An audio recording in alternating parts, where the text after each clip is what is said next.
All right, so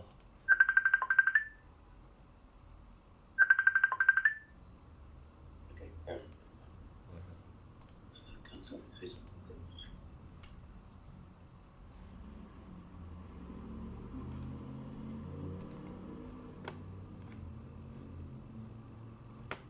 all right, good. Let's. I think this is it.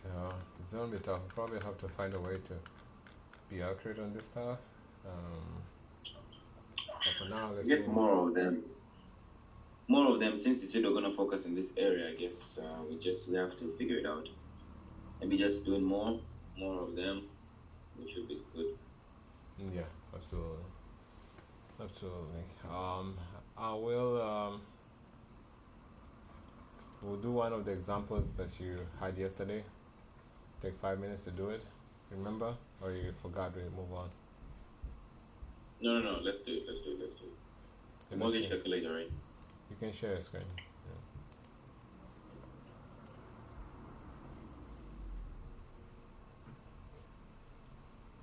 We should. We definitely should.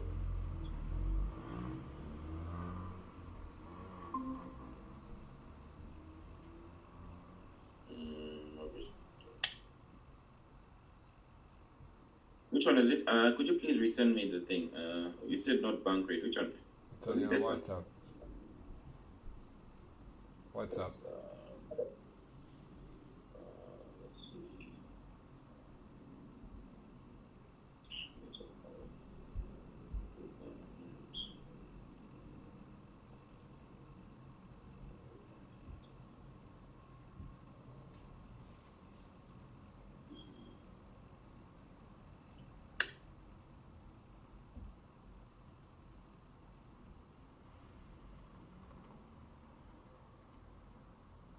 Okay, so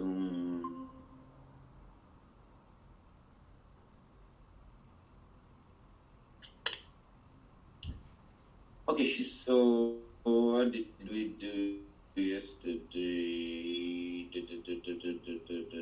This is what we had, right? Um, I guess we just have to attempt new numbers, right?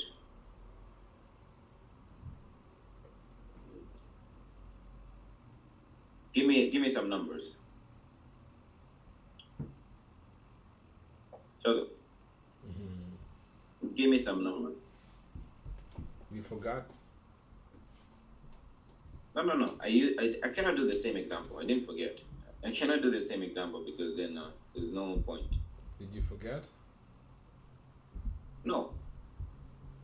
Okay, let's go. So I'll give a scenario. Um, Did you forget? Purchase price. No, I don't think the number part I didn't forget. Let's see.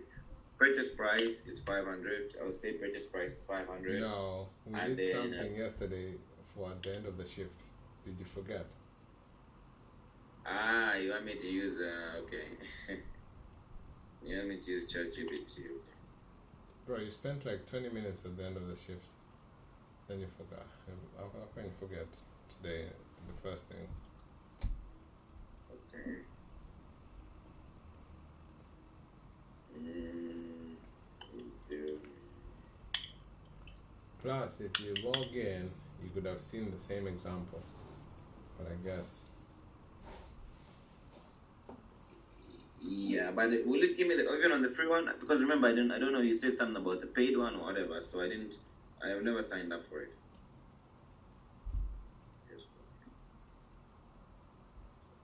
Yeah, it's free.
Bro, stop that. How do I stop? The stop button. And now. Yeah, I've stopped. But you should have said, can you copy and same thing? Can you copy what you wrote? Okay. Copy. And paste. Copy. Mm-hmm. Balloon payment. For space. For me to solve just the numbers, dash dash dash, just the number. Too fast, man. But anyways, they're gonna give you probably.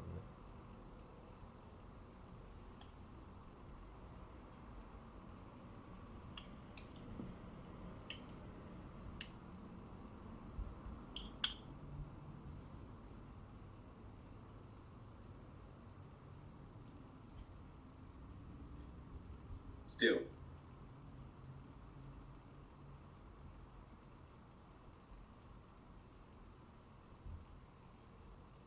Okay, no, go back. Copy paste.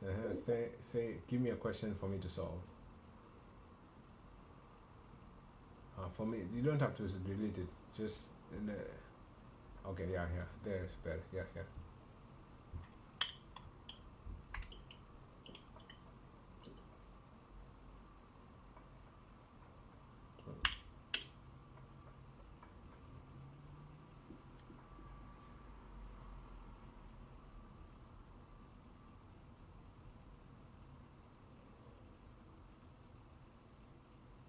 Boys, give me the answer. Still give me the answer. No.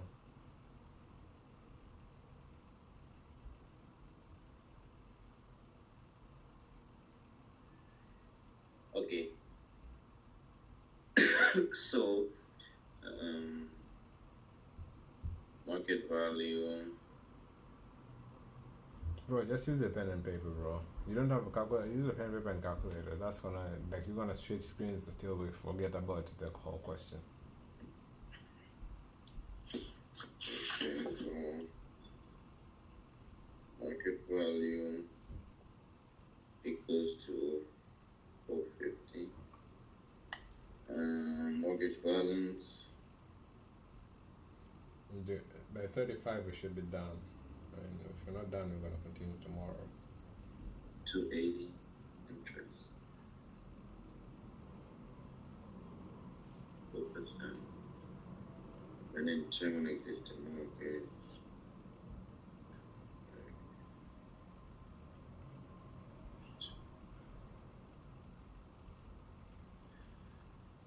Equity. What are you doing? Well, I'm solving. I'm writing down the figures. So agrees to purchase the property on existing mortgage. Takes the mortgage payments on the existing loan balance. Okay, 280 for the remaining. Provides the interest rate. How come he has 6%? He has 4%. Interest rate. Oh, on financing. Okay, so stellar financing interest is equal to 6%. Loan is equal to 170. 38. And then, okay, balloon still has a balloon payment due for 10 years. Balloon. Okay, so question 1 is calculate the monthly payments on the existing mortgage. Okay, so the mortgage is, so number 1, I think is 2. Existing mortgage, 4% interest, 25 years remaining. Wait a minute. 25 years remaining. So 25 years is a term or is it remaining time? That's another mistake you're about to make. I explained, talked about that yesterday a long that scolded you for it, but you're about to make the same mistake. Because it was to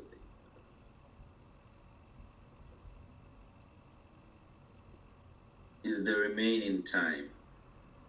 So what's the total? Or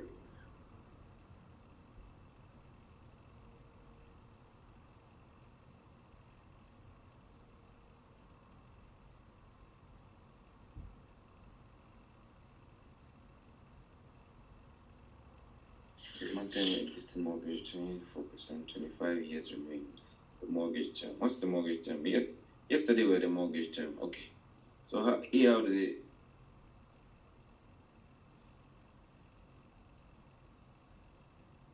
they get the term? Yesterday we had a term of 30 years, then we put the remaining. But here, how did they come up with the term? They're not showing it, like the total term. So how do I get that? Did you read the full? Bro, you're going so fast that you don't even read, so you gotta read yourself. Like you're going so fast. Okay, it starts from here. It starts from here.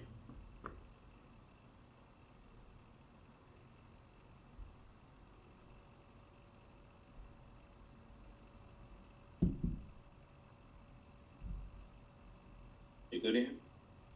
Mm-hmm.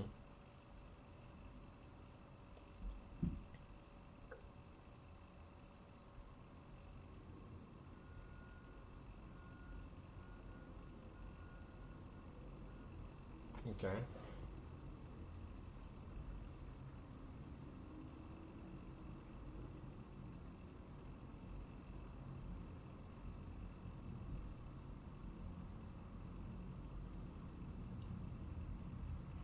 Yeah.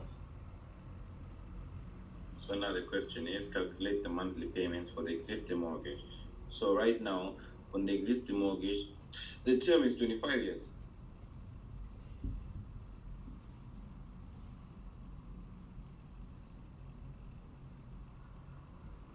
Because this question says that the initial part says that we decided to agree to take payments on the existing loan. So we still have 25 years remaining. So the term is 25 years up to this point. That's how I'm understanding. Because how do I know the total terms? The total years, sorry.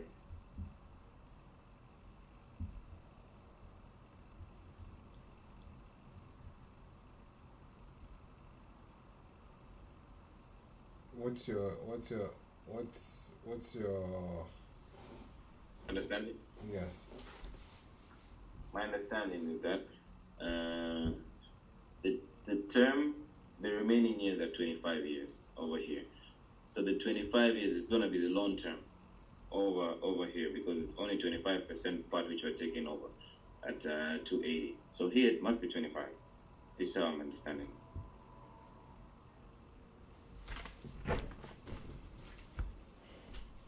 If you told me something like it was 50 years and 25 years is remaining, or 50 years, then he's paid for 30 years, 20 is remaining, it would change. Here I'll put 20.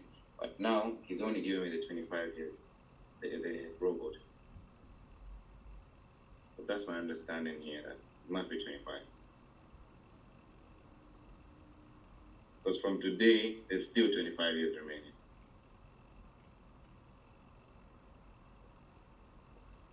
I don't know what to say, man. I mean, the reason is because for me it's hard for me to say anything. Because if I say, like it's hard because they say that you, it's on you. It's either you decide, I don't know how to say it, but I'm going to say it plainly. Let me say it plainly. Yeah, that's why I even said yesterday, like, we should practice more because I know, like, I need to get used to it. So, okay. Right. Let me say. So why do you have? So give you 2 examples. So you said if they gave you 50 years and then 25, then you use 50, but if they gave you 25, then you use 25. No, if they gave me the loan term, the overall loan term of 50, but they haven't given it to me right now. So just Okay, because they they haven't haven't given it to you, that means you should do something wrong. So how do I get the No. because So this is the issue with all of this. That's why this question is so hard for me to answer, because it is not. I don't know if you get what like where my how I'm seeing this, because how I'm seeing this is that you decided to do something wrong just because they didn't give you something that was right. You didn't question it, and if I was, let's say, if I was not here, you probably would have used 25. True. Not because of, like, I'm not saying even maybe if one of I was here would say nothing. That's not the point. The point is you switched because you were not given the right tools. You didn't fight to get the right tools. So for me, immediately when I saw that, I realized the issue. Do you realize the issue? Yeah, but I asked you. Remember, I asked you that they haven't given me anything right now. So how do I know? No. I asked you, like, there's No. over here. No. That's why you said, let me read. I asked you first, why are you using 25? Then you went and looked, then found out that there's only 25, and they said, then you asked me the question you were going to ask me. But I asked you first, why are you using 25? Am I wrong? Because you already put the numbers there, right? And I asked you why you're using 25.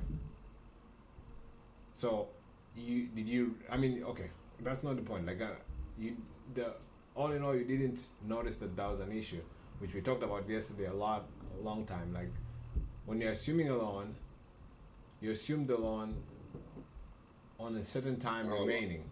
There's a certain time left. There's 5 years, 10 years, 15 years. On this case, it's 25 years. But that's not that's not what creates the monthly payments. The monthly payments are already there before you assume the loan. They don't change when you assume the loan. That means they don't change based on the amount of time, whether you assume the loan subject to with 10 years remaining, with 5 years remaining, with 1 year remaining, with 2 months remaining, with 1 day remaining. It doesn't matter whether you assume it even like tomorrow is the last payment. You're still going to pay the same monthly payment that was 30 years, created 30 years ago. Mm-hmm. Is that concept clear? Yes. So, why are you calculating the monthly payment of the remaining loan using the remaining years right now? That's wrong. Okay, so what is the right way? I'm gonna ask it. I think I'm gonna ask it. At least that's giving me hope that you're like. What was there? What was there? Total initial total number of years on the mortgage. When it was created.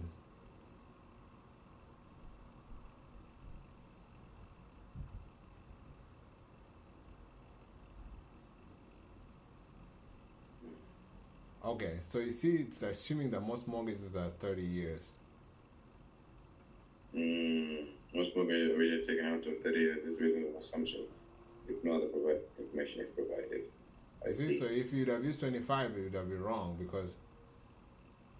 You see, so this is a reasonable assumption if no other information is provided. Okay. So your 25 would have been wrong. So you can now use. Do you get it? So I mean, you'd have got a wrong number either ways. Okay, you can continue. Okay. And probably that was a trick question. They were probably waiting for you to use 25 and get a wrong answer. I'm not sure, but I'm guessing. Maybe. In that case, it would be this. Because most mortgages are actually really, there's no usually, like there's in investment in lending world, there's usually every homeowner has 30-year mortgage. I think you know that even from outside the United States. It's the only different years is usually on commercial property, which is around 20 to 25, and then investment properties sometimes you can get like 15 or 10 years. I see. But 90% of mortgages are usually 30 years. 30 years.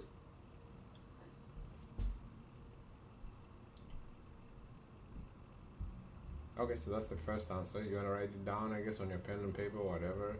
Then we'll go to the second answer, second question.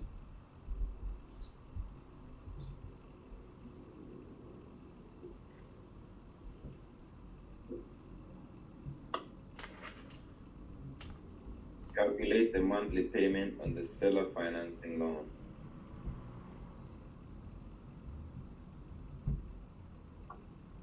Straightforward.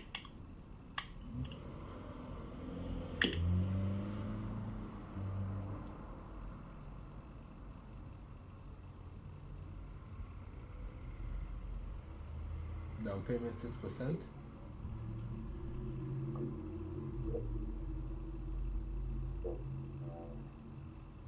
Actually, made a mistake even in the first page.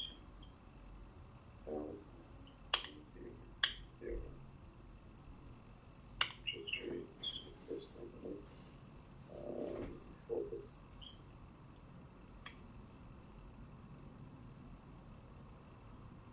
So the first answer is 1336.76. Second answer is 38.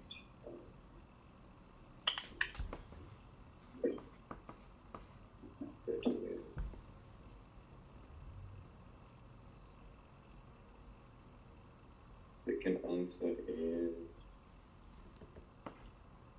1019.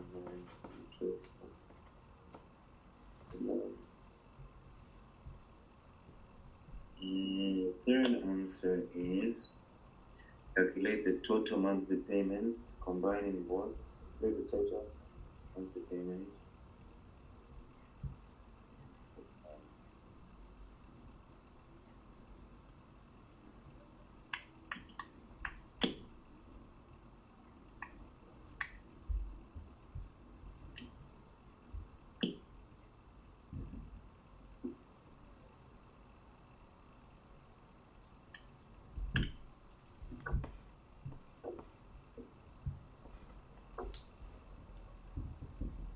That's number 3. Calculate the remaining balance on the seller financing loan. After 10 years of the seller finance.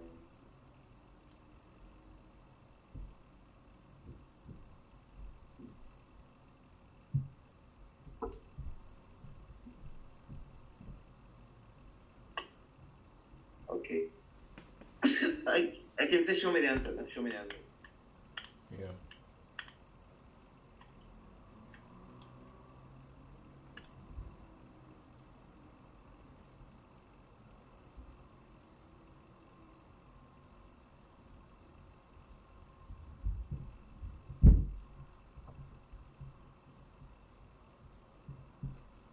Or you can just say just the answers.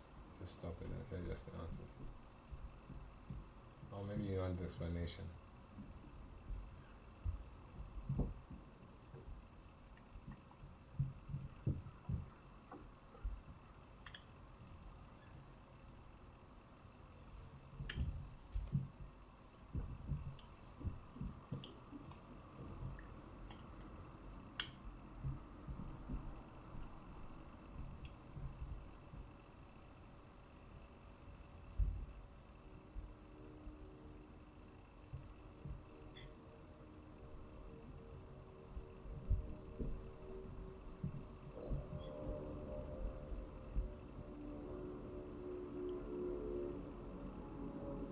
Okay, you're wrong on the first one. I'm wrong on the first. Why am I wrong on the first one? I'm wrong. Second, wait. First one I'm wrong. Second one, bro.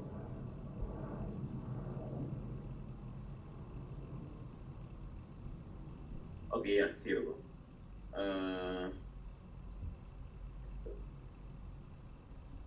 You stopped it. That's why. Yeah. Just refresh, bro. You're about to get the explanation. Why? Oh my God. Yes. Here the answers. Okay.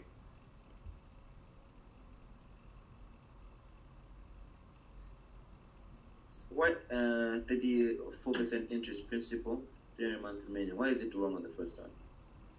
30% of 280. Second one correct. 280,000. The initial one was 6%. Was 4%. 4%. 30 years. Yeah, this is what's giving me. This instead is saying. Okay, let's do the something other different. ones. Then we'll go back to the first question. Second one is fine. Second one I got 1019.24. I actually got 1019.24. I don't know Where's why. the other this one's answers? only 10. Huh? Total amount seller finance is here.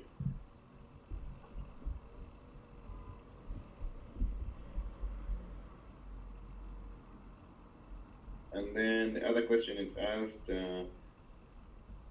asked what's the balance of the payment, but it doesn't show the answer of that one. What's the balance of the balloon payment and Refresh. seller financing? Click the refresh button. Other. It's at the bottom on the. Here? No. Where? Don't have that. Oh, that's Grammarly. Okay. I don't have that. Yeah, just write what about the last question. That's it. What about the last answer? What about the Bro, something you shouldn't. payment? No. Okay, whatever, bro. You just answer what about the last question, but anyways.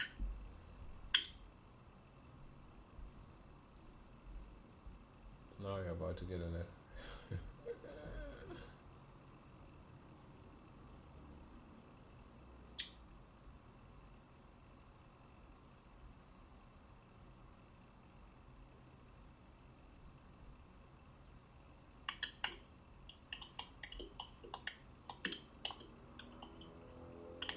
Bro, why don't you answer the last question? Anyways, man. Bro, I have it. Okay, it's fine. The thing is, the only difference is that it's easy to calculate. It's already here. The 10 years, it showed me already here. The only thing is that this is giving a wrong mortgage calculator than mine, which I don't know why. Mine is 1336. ChatGPT's is 16 something, and I don't understand why. Here, 38 term, 4% interest, 280, which is what we did here. 30%. You're focusing. I told you to forget about that and answer the other questions first. Now we're going to that question before. What's the balloon payment? Answer. Oh, you got that already. The balloon payment. Okay, the balloon payment. Let me calculate it by myself again. So balloon payment will be. Why you we already calculated by yourself. Not giving me. God. Look, I have the number written down. You don't need to calculate it again. We just need what the computer says. Am I wrong?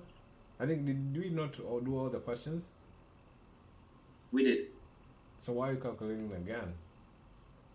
This gives me stress because I don't get it. We just need to compare it with what the computer is saying. It's not saying anything. It's not saying anything anywhere. Look, there's no figures given. Isn't that why we're asking it to give us the answer? That's the figure of balloon payment. No explanation. Still, just ask what's the answer of the last question. I don't know why you had to do this because.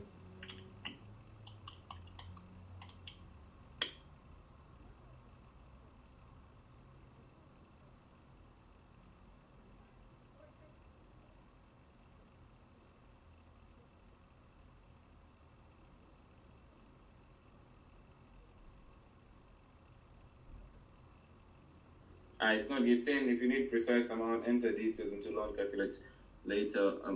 exact amortization schedule provide exact balloon payment figure. Without exact amortization schedule handy, I will recommend using financial calculator or Excel to find precise number.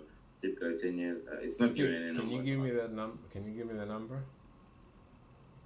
The one I found? Bro, I'm talking to the type. Can you give me that number?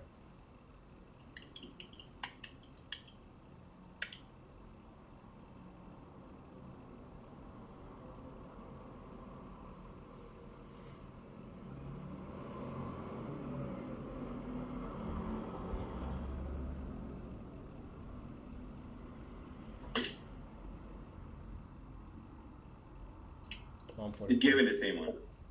142, but mine is 142, 266. It is 142, 819. I guess because even the seller financing, it was different by point 40 or something like that.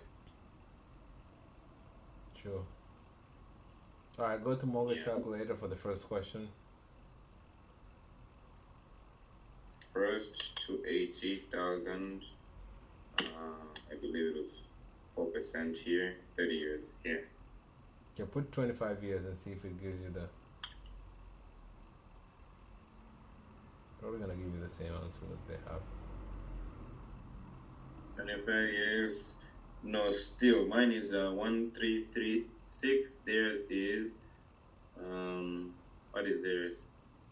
We have the numbers somewhere here. 16 still. Still. It should not because they say calculate based on 30-year term. So either way, maybe the AI is just kind of inaccurate. 300 months remaining. Yeah, maybe. Just assume it's inaccurate.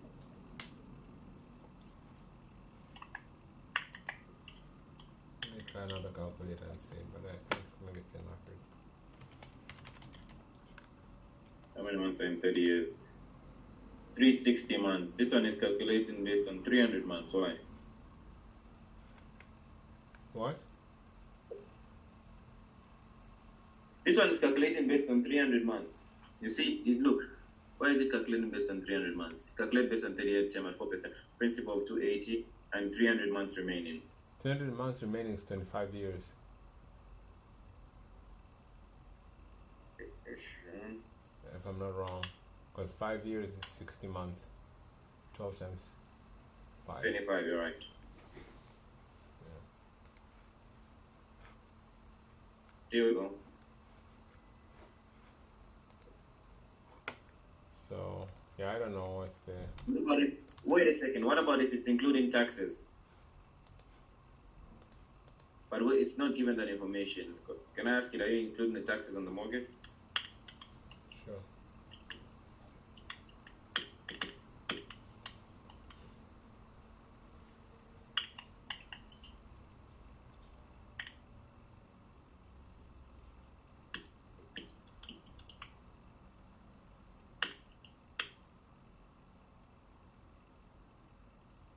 No, calculation do not include taxes.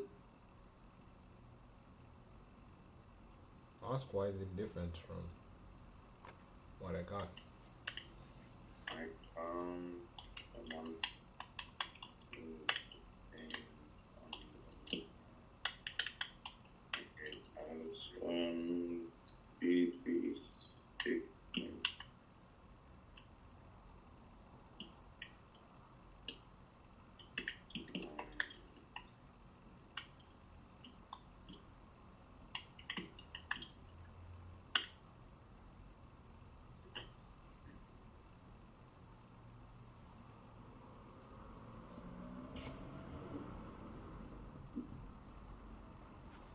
Okay, I'll be back in a few minutes, 5 minutes.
Did we figure it out?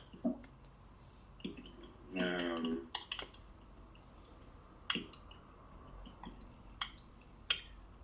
no.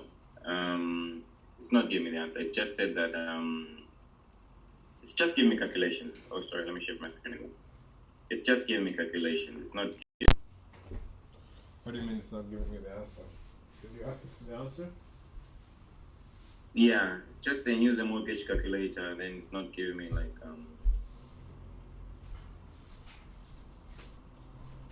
the answer. Alright, let's move on. I think we spent too much time on this. Almost 2 hours doing this.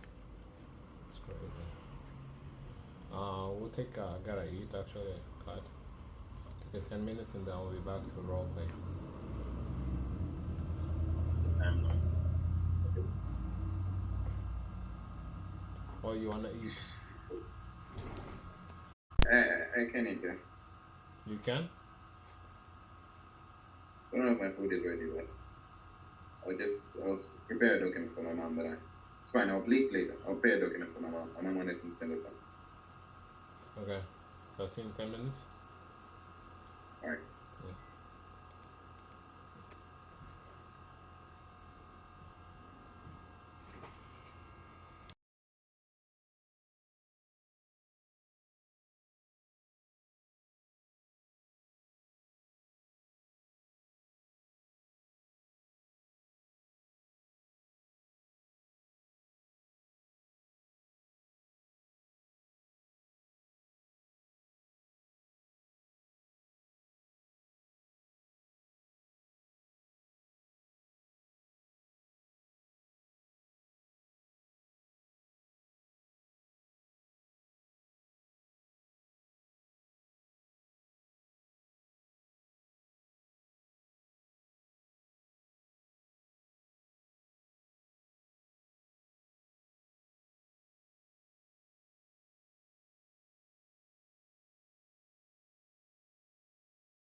Turn it around.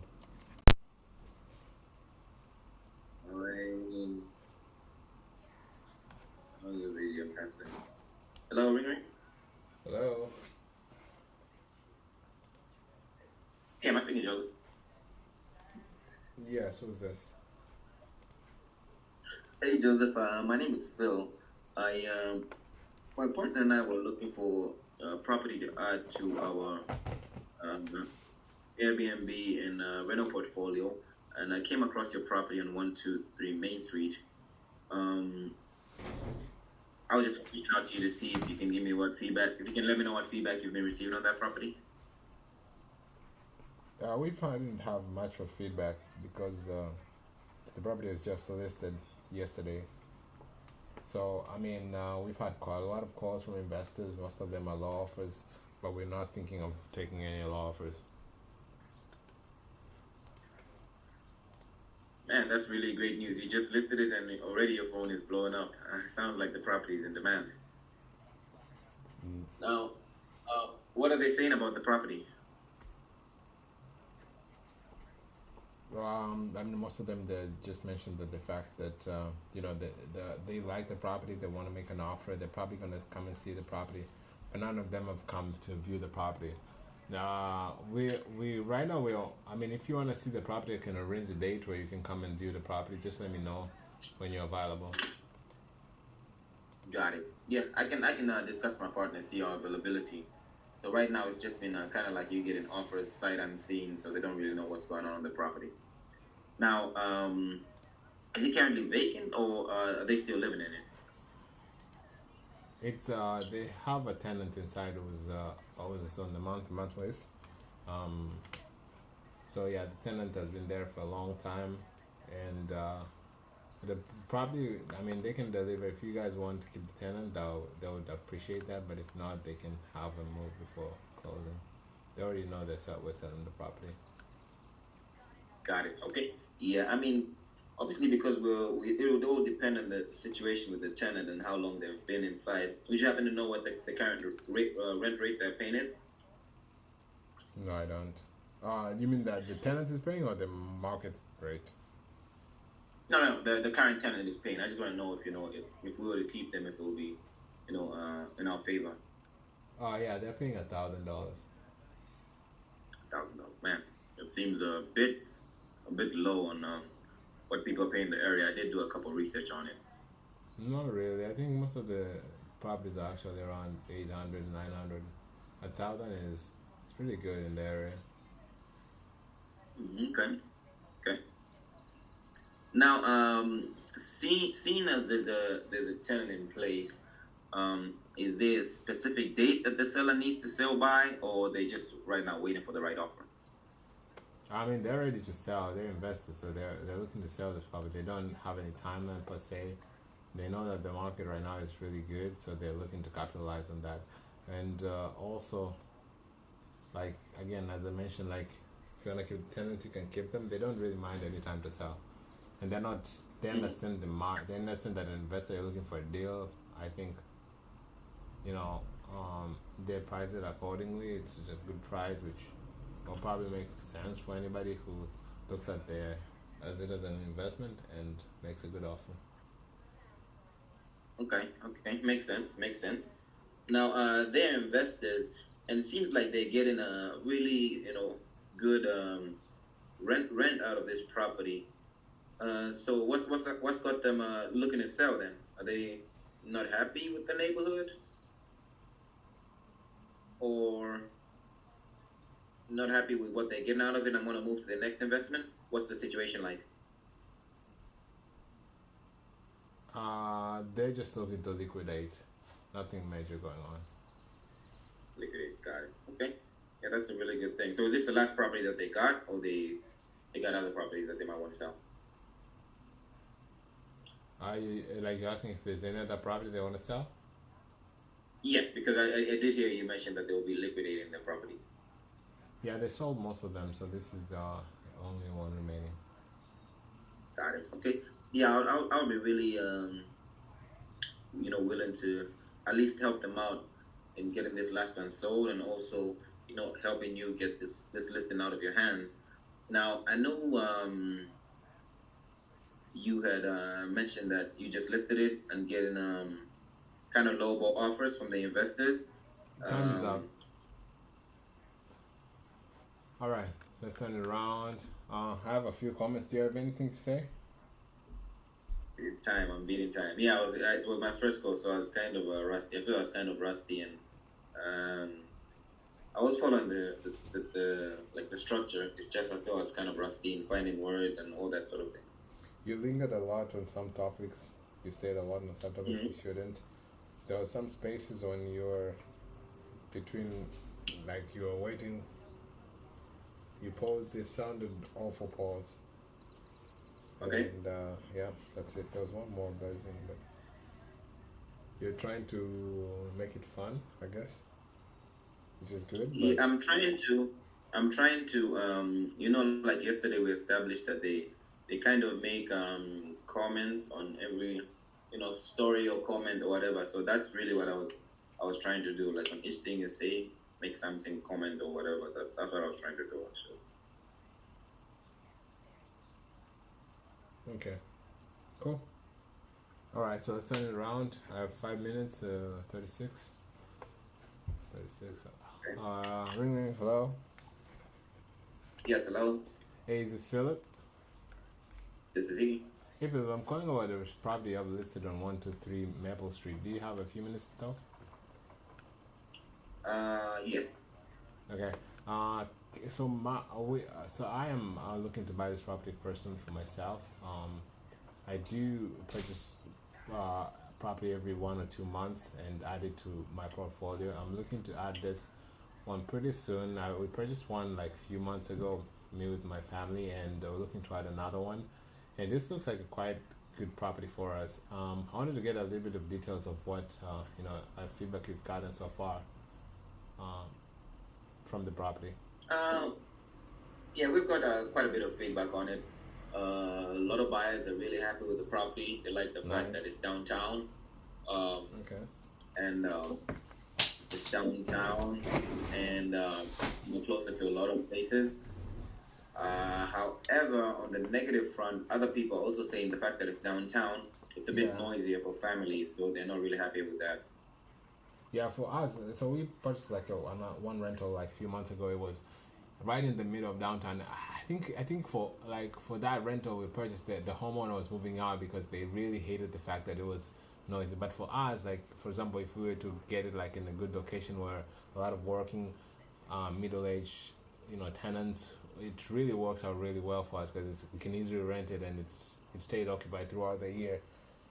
So yeah, I mean, we love profits that are downtown. I mean, I understand that for some people it might be not good, but I mean, you mentioned that have there any big any feedback in terms of the condition of the house? I know, condition is it's in pristine condition. Did they update this property like a few months ago? Not necessarily. The property is built like 2 years ago, so it's a fairly new property. Oh wow, wow. Okay, why are they looking to sell so soon? Just looking, the husband passed away, so the wife is just looking Wow, to I guess move to something smaller. Yeah. I'm sorry to hear about that. Yeah, I mean that's a tough situation. So, are they? Did they like you said the husband passed away? Did they like? Is the wife already found something else to move into? She's looking. She's looking. Oh wow. Okay. Are you the agent looking for them, or are they looking for someone else? We haven't yet got into that conversation. Um, but I guess she might because I've been their family agent for some years now, so she Oh, that's might nice. reach out to me. That's nice. Yeah, yeah. The reason I was asking is because we have a couple of we usually have a couple of properties in the market. So if they're looking in the area, I might be able to connect to one of our properties that might be available at the time that they're looking. Which you say it is right now, but we might have some few of them in the market, which or some of our partnering agents might have a few. So I mean, I'm happy to to point you out to a few good options. Now you mentioned about the so they're looking for it. Would they need like some time to, after closing, in case like let's say if we were to close in 30 days, would they need additional time to get themselves situated, get the, I'm sure with all that's going on, they might be in a tough position to move fast. Would they need some time to? Yeah, I think she might need some time. Okay, understandable. Now, what about real quick, so they already plan on moving out. Do you know right now, like you guys have been on the market for how many days have you been on the market so far? About a month.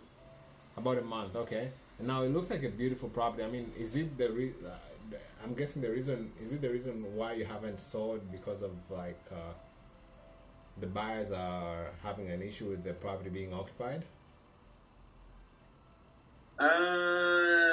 Not necessarily. She lives at the property, so she's really open to viewing whenever. She's retired, so she has no problem with buyers coming through. Got it. Have you received any offers? Yeah, we did receive some offers, 2 offers, but they were below what we were asking for, so we turned them down. Got it. Yeah. I mean, right now it's really tough. We're trying to find a property that actually makes sense due to the interest rate. That I know a lot of buyers are facing a tough time of justifying either maybe they just don't make enough to afford the monthly payments with the lender. So it's really tough even for as an investment standpoint. Like most of the numbers don't work on most of these properties. But I mean, I mean, you already received some low offers, so I don't want to give you any low offers. I think my time is up. You have a minute. A minute, go ahead. It's fine. You cut yourself short. Now my time is up. Yeah, I think 36 or 36 or 30. All right. You have any comments? Let's push it to 7. No. Not really per se. So the only thing is that you're trying to, I guess you're trying to, be with me on the conversation. Making comments, She wanna find offers, but I don't know. I do think that that's necessary because you're actually also talking to a realtor. Don't you think that'll be necessary if you're dealing with someone who's end buyer? Sorry, and like the seller itself. Like since it's already a realtor, it's already in that circle. I'm pretty sure that they would obviously help them out. So that's what I thought that one was kind of a relevant comment. You could have just skipped it and proceeded. But besides that, I guess you failed to beat the time. That's the bottom line. Okay, nice comments. Yeah, I appreciate that. I think it's a little bit off for the question of in regards to the realtor, but I just wanted to make a comment. That's the reason I said it. But it's not that bad. I mean, sometimes you do have properties, but you're right. Like it didn't really because he's a realtor, but not all realtors. Like most of the times on these situations, not all realtors represent sellers on looking for like when they sell. Sometimes they like if you go to sell your property with a certain realtor, you can use him for as buying agent too, but you can also not use him. But highly likely, I think they would use the same agent to find a house. I agree. Yeah, but it also depends on if you're looking for a house in a different state, then they wouldn't use the same agent. Correct. Yeah, and I wouldn't also be a liable solution because it will be a different state. Now, what would have been good is if they were looking for like a subject to, then I would be a good solution because I have a lot of resources subject to properties. Different. In comparison to the agent, I would have an upper hand in comparison to the agent because most of the agents don't have subject to deals. True. Yeah. All right. So let's continue. We'll go to the review. You have 10 minutes for the reviewing until 49, and then we'll switch it back again. Okay. Review with share screen. Share screen. I have to share the tab. It should be. Share the tab.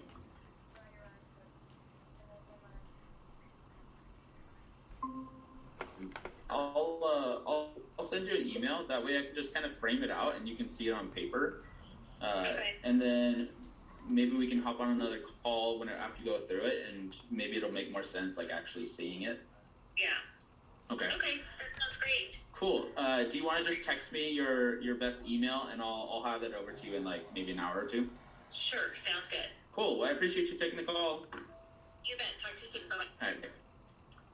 Okay, so this guy is starting a call. We'll start afresh on a new call. Yeah, I Just pushed new that a call. bit because Okay. I don't think she was fully understanding. Great job pushing through there, Daryl. The interest rate thing, so typically when we schedule this, I told this to Alec last night.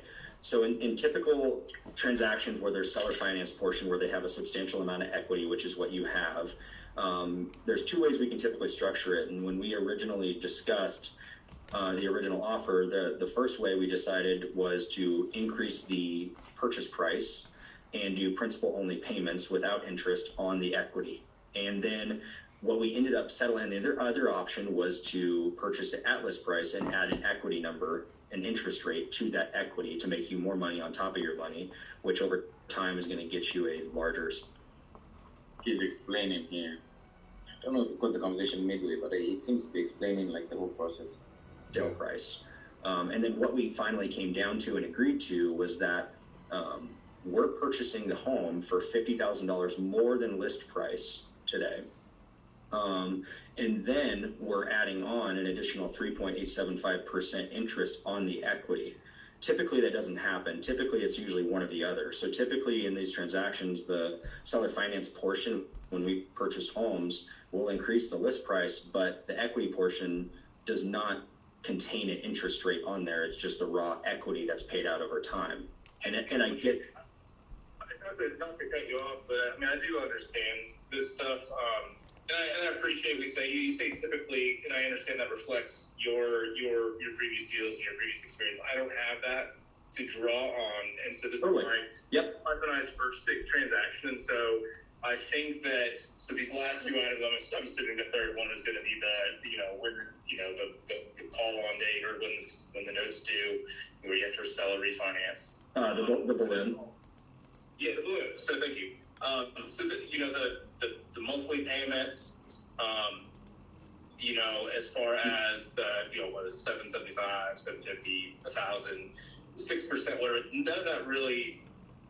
None of like the percentages really matter to me. So I'm trying to balance cash flow and risk, since I've never done one of these before.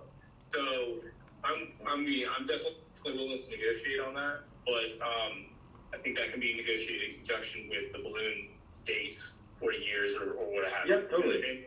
Listen, and I'll be upfront with you, man. I appreciate the transparency. I operate that way as well too, and I want to create a win-win-win solution for you as the seller, and I'm always upfront in regards to this. So when I am looking at these numbers in terms of, as you did when you probably purchased it from a cash flow standpoint, not only as a long-term rental but also as a short-term rental, your overall, what I call the nut, right? Your nut is your overall mortgage payment, plus then all the expenses of the cleaner and the pest control and the pool cleaning and the, all the landscaping and all that crap.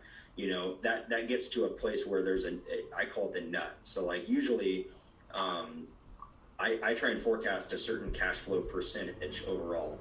And when the payment increases on my PITI, my mortgage payment, that includes the seller finance portion, it pushes that nut up higher and higher, which makes it a very difficult, it puts me in a difficult position in terms of my profit margins, which honestly puts it in a difficult position in terms of the higher I make that mortgage payment in terms of nickels and dimes, up from that 750 to 900,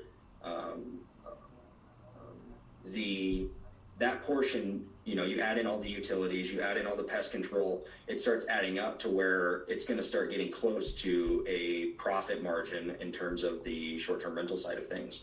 So really where the concern is that I don't want to get ourselves in a position where we are tight every single month in terms of the profit margins and cash flow, and it gets us in a position that puts you in a difficult position. Does that make sense? Absolutely. And Okay. that's why that monthly the rate at which you're borrowing the second amount for me. But these guys are talking straight negotiations, right? And it's a good Yeah. portion for us, though. Yep, that's follow-up call. That's Is negotiated. definitely negotiable. Cool. But it's got to be, and that's what I'm saying is like, okay, but at the same time, you built in this additional, increase in the purchase price, at sale. That great, that's not, 100 grand difference is great today, but in 30 years, inflation, who knows what inflation's going to be in 30 years. So, Right. That's where the balloon payment comes in. It makes me more comfortable with the uncertainty that's presented. Totally, I totally get it, man. Yep, no, I totally understand, and to that point, in regard to the, in regard to your balloon conversation, and Alec brought this up last night too. He didn't text it over, but he did bring it up on the phone, and I'm glad that you brought it up. It's definitely something worth talking, and so let me go through that a little bit, and kind of give you a 5,000-foot view of how all of my properties that I own that have balloons, how I typically structure those to not only protect myself on the buyer's end, but also on the seller's end. And I'll explain what that means. So all of the balloons that I own currently are all 15 years plus. And here's why, is that in real estate, as you know, home values go up and they go down. But for the majority of the time, they go up, right? About 3% each year. Unless you run into a situation like, right now, where a lot of homeowners that purchased 2 or 3 years ago have no equity, so they're in a tough position where they can't sell their homes and they're literally writing checks to sell their house right now. And so short-term balloons are difficult for homeowners, for me as an investor, because it forces my hand and puts me in a difficult position to where, let's say in 3 years, 5 years, you wanted to balloon out, right? You wanted out of this, you're done. You wanted to buy a Kingfisher boat out there in Alaska, okay? Let's say in that time period, we go to get the house appraised, and I'm just speaking hypotheticals here. What if it doesn't appraise for what is owed on the home? Right? That is a possibility technically. Now, we know real estate goes up, right, over time. I get it. And so typically in those transactions, if it doesn't appraise for what is left on the owed mortgage, we run into a difficult position in regards with you as the seller. That's a tough conversation we have to have with you, because now the home isn't selling for what it's owed on it, and we run into the short sale conversation. So typically how I structure these and how I operate my business is I will, at the 8 to 10 year mark, I will either refinance the home or I will sell the home. Fair. Because in that 8-year window, I received enough equity and appreciation of loan and also loan pay down over that time that I'm able to refinance the home and call Alec and sell the house and pay him his commission and still come out where I earn a profit on there, Can you as pause? well as enough time to pull that money out there and go call Alec to have him. What have you learned so far? The call is almost done. Bro, basically, the guy is what time okay. So the guy is basically explaining to the guy it's the transaction, and this guy is I guess he's just validating his point because this guy, obviously, this seems to be like the seller. It doesn't seem to be like an agent, because it seems like he's selling to this guy. They've spoken about it, but this guy has some doubts. I think the doubts that he said, first of all, from the beginning of the call, what did he mention? He had mentioned what did he mention? He had mentioned something about was it the payments?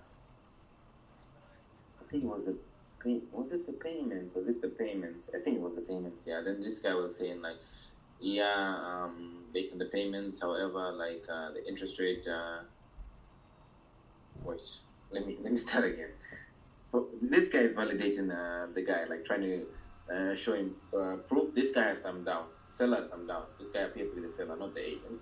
So he has some doubts, either on the payments or on the interest. So this guy is basically just telling him, reaching back out to him, letting him know like, yeah, the way that I structure them, all my stuff is the interest rate. I can let you know, because this guy. Were you here? Okay. What were you doing? I was listening. Comes you cannot explain it. Is anyone? How comes you cannot explain it? I'm explaining in a nutshell. There's 8 minutes there, so I'm trying to explain what you're saying in the 8 minutes. The guy started in the beginning of the call by saying he had some doubts, and this guy was saying, yeah, I have a lot of properties that I have, and then he said, the way that he structures them is, according to like a 15-year thing at minimum. And then he went ahead and talked about, because home values always increase, unless in the situation where, like right now, it's like a different kind of market, where, in the past 2 years, the seller has, the people who bought properties in the past 2 years are kind of in a situation where things are different, but normally the home value always increases. And then he went ahead to let him know, like, the way that I can, send you the way that I structure. I can look at all my properties and send you like the way that I structure my stuff. And then moving forward, he was just, I guess it's just validating what he was saying, but that's with the way the conversation was. So this guy had some doubts. And then he was letting him know how he structures his deals, and then he can look at all his properties and send him over that information as well. So I think they must have spoken before, but this guy has some, I guess, pushback in regards to the way. Bro, that's it. It's enough. You're saying a little bit of nothing. You're saying a lot of nothing. It's validation. You cannot say everything, the guy. You're not paying attention. That's what it is. Or you're doing something else. Because you're saying a lot of nothing. You're saying this guy validating, then you're explaining, so validating, so he's doing what he's doing is validation, and validation is validation. He's saying validation and he's validating his point. That's but I'm telling you what you were saying. You're saying a lot of nothing. So let's go to the role play. You be the caller. I'll be the agent.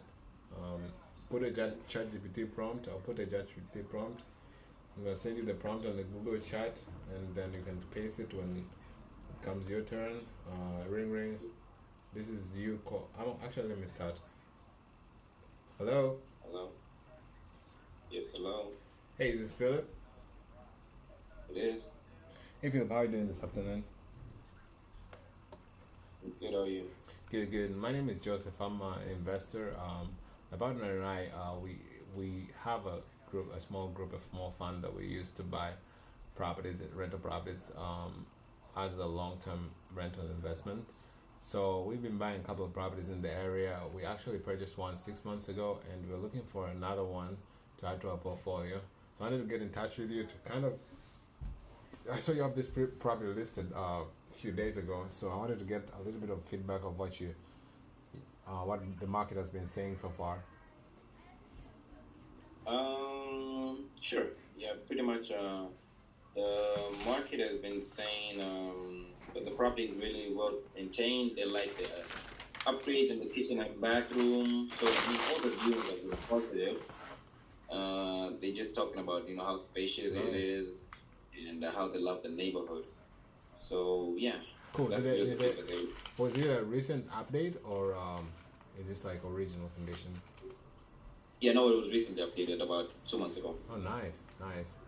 Why are they looking to sell? Well, they urgently need to relocate. So relocate because of the job transfer. So that's the reason why they sell it. Oh, fun. Okay. Yeah, we also like had the similar situation. We're actually working during the whole COVID pandemic. I think I went back to my hometown. We stayed there for like 6 months, and we've almost sold most of our properties that we had. And right after the pandemic, when everything settled down, we had to find like a new place. When everything came back, everybody had to go back to the offices. So I completely get the move. Right now I'm currently in San Francisco. So me and my partners, I have partners who are on the ground there, and we basically buy properties with our small fund throughout the United States. But right now we're currently actively buying in the location here. Now tell me this. I mean, you said that they did some upgrades, and they're looking to relocate. So what are the? I mean, is it currently is it all vacant? Like, did they vacate the property already and did some updates, or do they still occupy the property? They still live there. Okay, nice.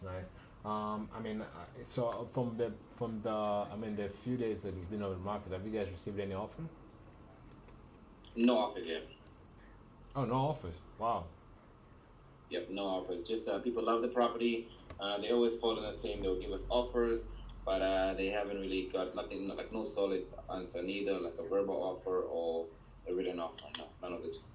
Yeah, it must be tough when you're expecting somebody to come and show them the property, you have a good conversation, and all of a sudden they go ghost on you. Oh yeah. Oh, it's crazy. All right. Yeah. So I mean, yeah, definitely good property. I think it might make sense for us. The number of bedroom fit what we're looking for. So, I mean, I'm willing to write up an offer on you. For you. I mean, do you think the seller is negotiable on his price? Is he willing to work with the buyer? Actually, the seller is not really willing to negotiate because they need the money for the new property. I mean, the relocation. So they're firm on the price. Got And it. also, like we also did like some appraisals and compared the area. So I feel like the price that we've set it is actually the right. It's rightly priced.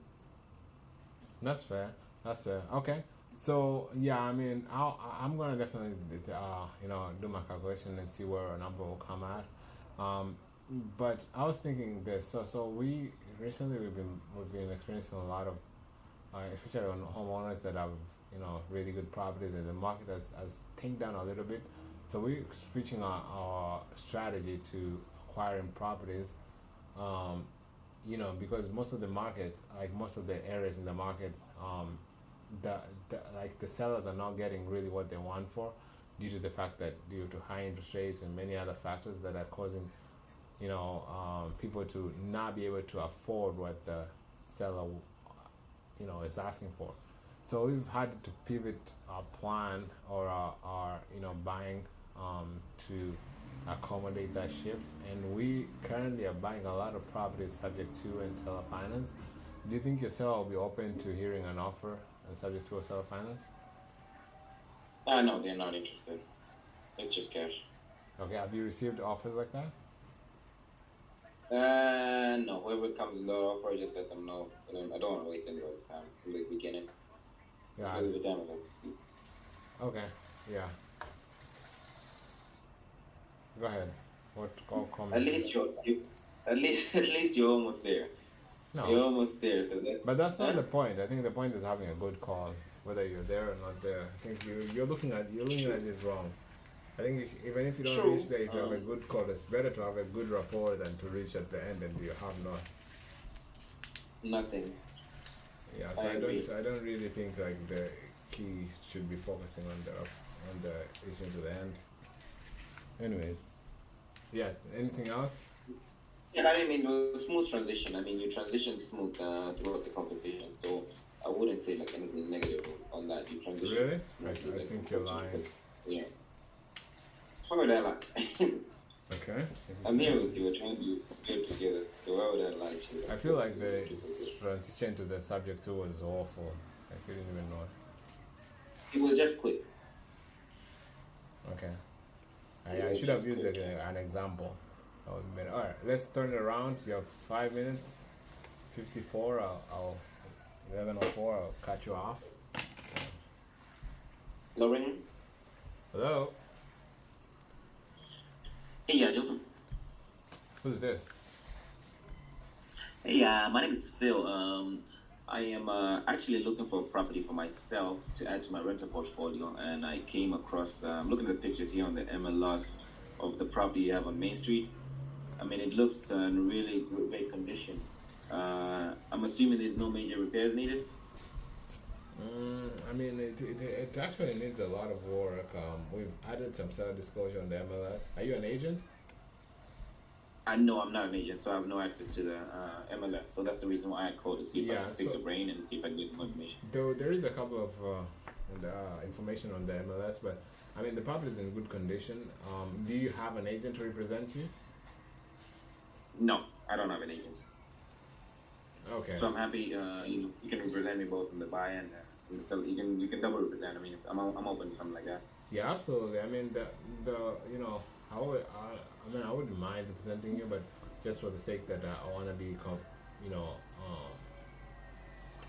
I want to be faithful to my seller, so I would probably ask somebody else, a friend of mine, if that's okay to represent you. But Yeah, no worries, no worries. we've had a lot of good feedback. The property is good condition. Just I mean, the condition, of course, it needs some updates. It's a fixer upper, you know, as the picture shows. So anybody who buys it should expect to do a little bit of updates. We've had a couple of buyers who kind of you know, gave an offer as is offer. We'll probably consider those, and that's what pretty much we're looking for, a person who can come in, close quick, and take the property.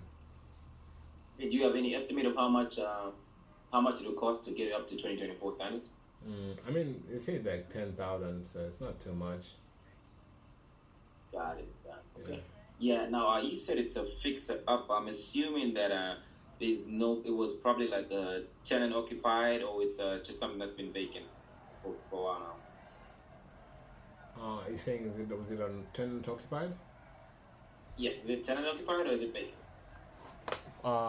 They moved out. There was a family that lived there for a few years, and then it moved out.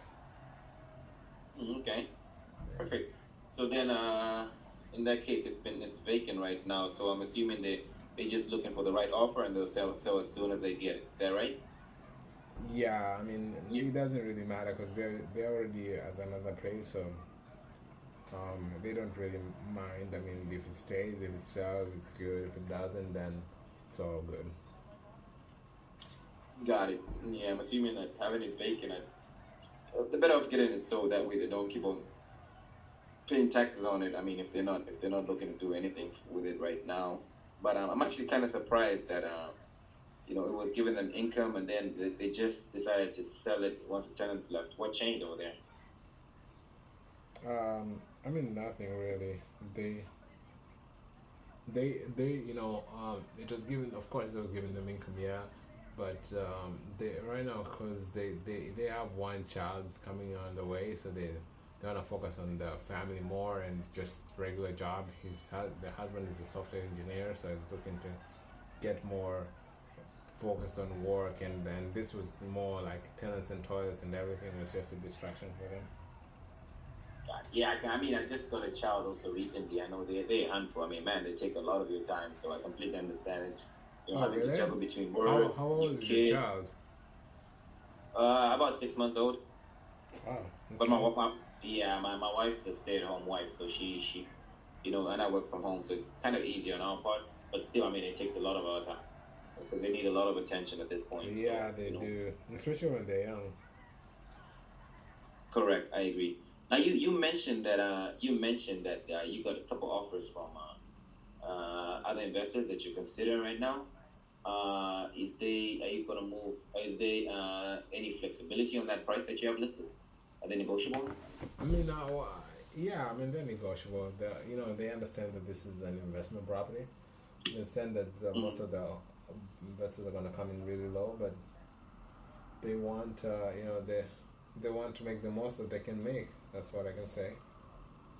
Got it. Okay, perfectly. Like other investors, obviously, I would, you know, make sure I come in at, you know, 67% of the value. But if they really wanted to make the most out of it, and they, you know, the timeline is not really an issue for them, what I was actually thinking is, you know, I recently bought another property, similar property, about a month ago. Whereas what I did is that I, you know, gave the seller actually more than the price that they were looking for, and then I gave them a down payment, and then gave them a, you know, couple monthly payments on a certain time frame that we agreed upon. I mean, it's actually this term, it's formally called seller financing. I'm not sure you received any kind of offers like that.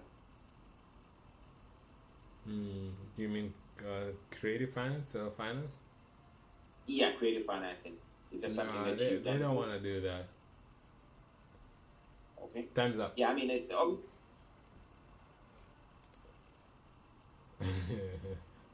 All right, What do you think? I mean, I think it's better. I think the switch was a bit better, right? Like in pitching the thing, because they said they have offers, but the timeline is not also not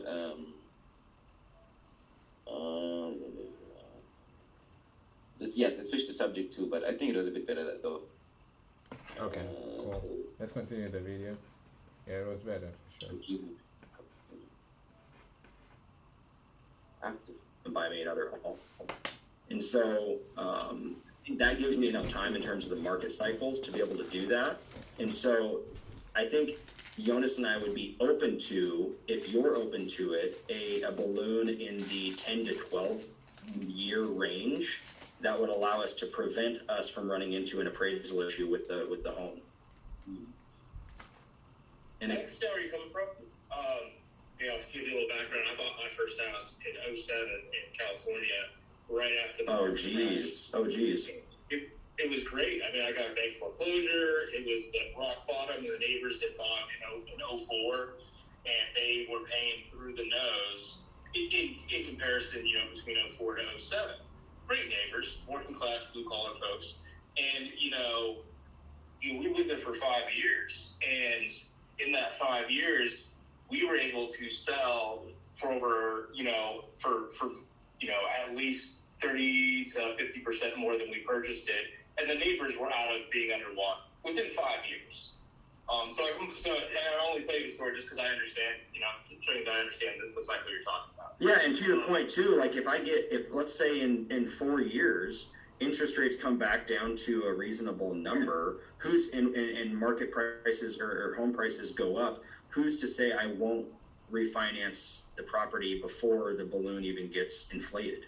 There's nothing preventing me from doing so. I just want to prevent us running into an issue here in 3, 4, 5, 7 years where we get to that point where we have to get an appraisal on the home to either refinance it or sell it, and it doesn't appraise for that number. And now I have to call you and say, hey, Jeremiah, I know you're wearing flip-flops in Alaska, but we ran into an issue here. We need to extend our balloon another year or two. I'd rather just let's agree on that number, on that time frame now, and then just move forward so that we're set in stone and scheduled and ready to roll. I understand. They wear Crocs in Alaska.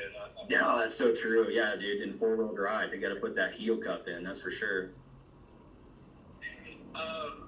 Yeah, and so I get where you're coming from. That makes sense.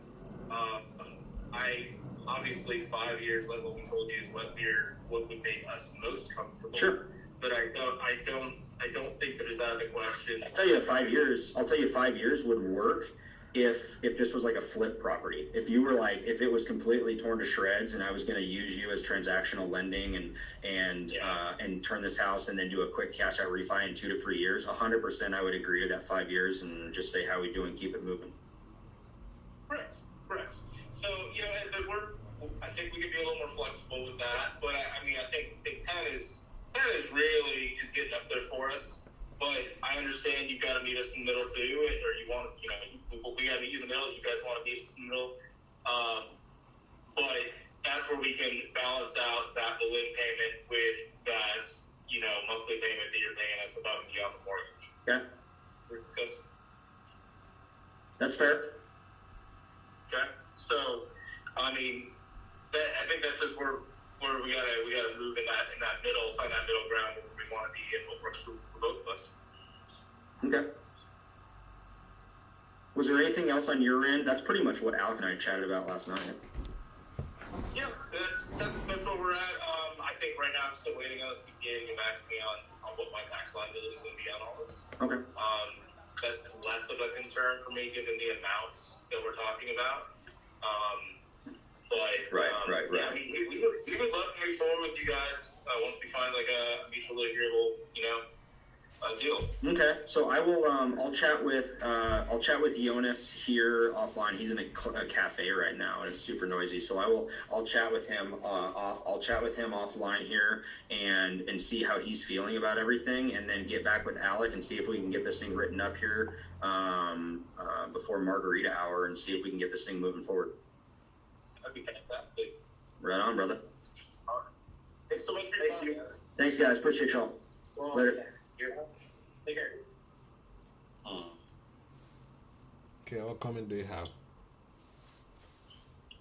Well, I guess the seller was a bit understanding, but I think they had a problem with the term, the length of term. So this guy is just trying to explain to him, like, hey, we can definitely balloon out, but what about if the property value changes at a certain point? I don't want to come back to you and say, hey, I can refinance it, but I don't want to come back to you and say, like, hey, the value has changed right now, so let's just agree right now.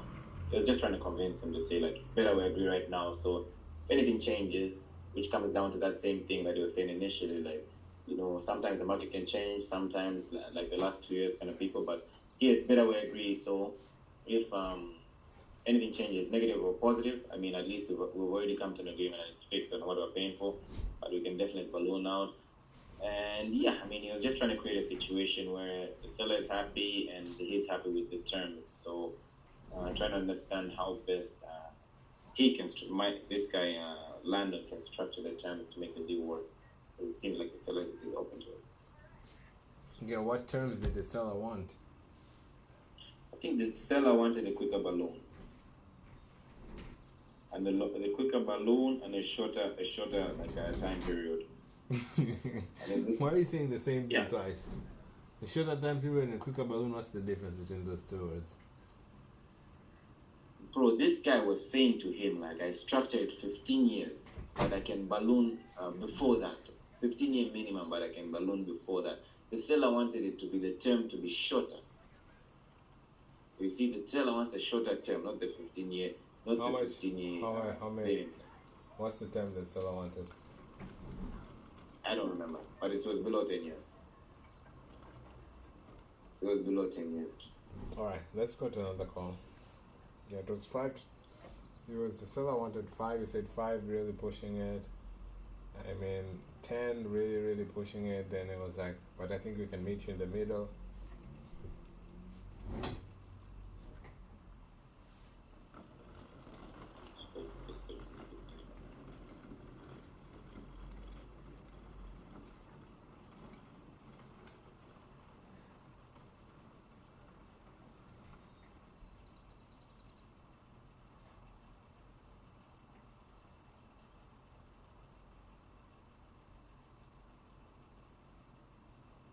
What's going on? Are you stuck?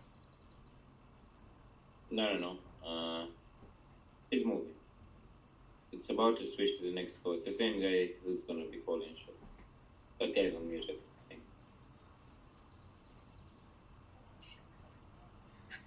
Hi, this is Shannon. Hey, Shannon. Oh my gosh, you answered on one ring. I never get that to happen. That's awesome. How are you? I'm doing. Yeah, I really like moment at the beginning of the call just to build rapport. I guess it started really light. What? What amazing. I'm Then he started the call on a really light note. Like as soon as she answered the call, it already started like in a fun way. Like, hey, I don't really answer the first call, like kind of making a joke. The girl just answered the call. Did you hear me? Yeah.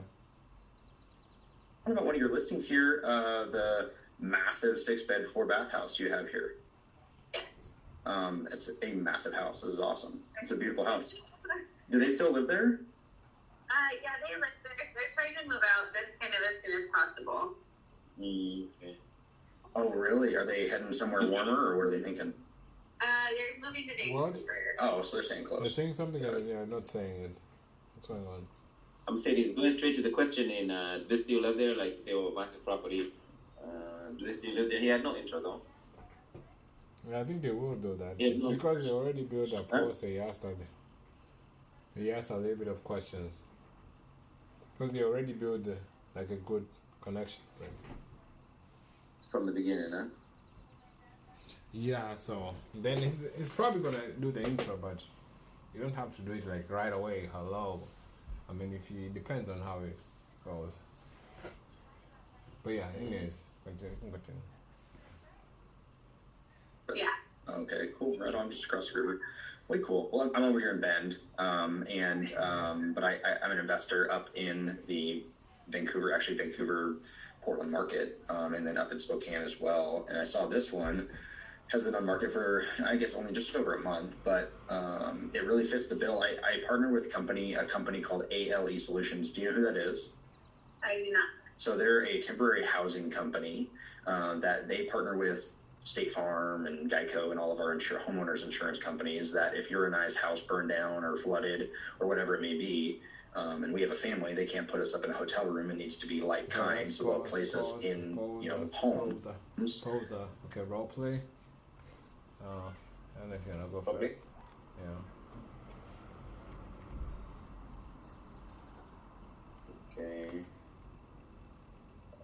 Can you guys say with an agent looking to work in temple part-time? You wanna go? Mm, You're the first one. okay. Hello, ring me. Hello. Hey, it's Joseph. No, this is not Joseph. Who's this? I was trying to call the listing agent of the property on 123 Main Street. Your number is attached to that property. Oh yeah. What can I help you with? Oh man, I was just reaching out as I'm looking for a property to purchase for myself and my partner. Looking to add on to our rental portfolio. So just seeing if I can pick your brain on it and see what kind of feedback you've received on it. Well, I mean, are you an agent, or you said you're looking for yourself? Yeah, me and my partner actually. I'm from California, but we actually heavily invested in that area. We have a couple properties and looking to add one more, either Airbnb or long-term rental to our portfolio over there. You said you're from California. Yes, sir. Wow. Why are you purchasing properties in Texas? It's a hot market, and my partner is born and raised from Texas, so he kind of pushed me to that direction, and we've been investing there for about 3-4 years now. And the prices are favorable as well. Compared to California, man, things are so expensive over here. Okay. Yeah, so just reaching out to see if you can let me know what kind of feedback you've been receiving on it. I mean, so how are you gonna come and visit the property here, or how is it gonna work if you? Oh, my partner's on the ground, so that's not an issue. Okay. Yeah, I mean, I can schedule you guys an appointment. You can come and see the house. We have an open house this Saturday, and the feedback so far, I mean, everybody likes the property. We just had a lot of investor lowball offers. We're looking to get like a solid offer. You know, most of the investors don't want to get something for nothing. So I mean, I understand what they're doing. I understand it's all part of the game, but you know, I just don't. Our seller is just set on his price. That's what's going on, and we cannot lower it any further than what we have already. I see. Yeah, I could tell your resistance when I first called you. You asked whether I was an investor. It sounds like they've been wasting a lot of your time. Not really. It's just like, you know, I mean, I understand, but we just, you know, sometimes we get on these calls and investors are not really serious. They don't really make an offer. You know, so that's frustrating, but we understand. Yeah, completely get you. Now, are they still living there, or is it vacant? It's vacant right now. Vacant. Okay. And is there any specific time, specific date that the seller would like to sell, or they just waiting for the right offer? Yeah, I mean, you're saying if they're waiting for an offer? No. I mean, is there a specific time that they need to sell the property? No, there's no specific time. Anytime will work. Got it. So I guess the sooner the better. That makes more sense for them. Now, how long has it been vacant for? It's been vacant for, I mean, they did some renovations, a little bit of renovations. You know, they lived in the house for 3 years, and then after that, like last July, they got some medical issues, so they decided to move closer to their parents in their hometown, and then this house was vacant since then. Since then, it's been vacant until today.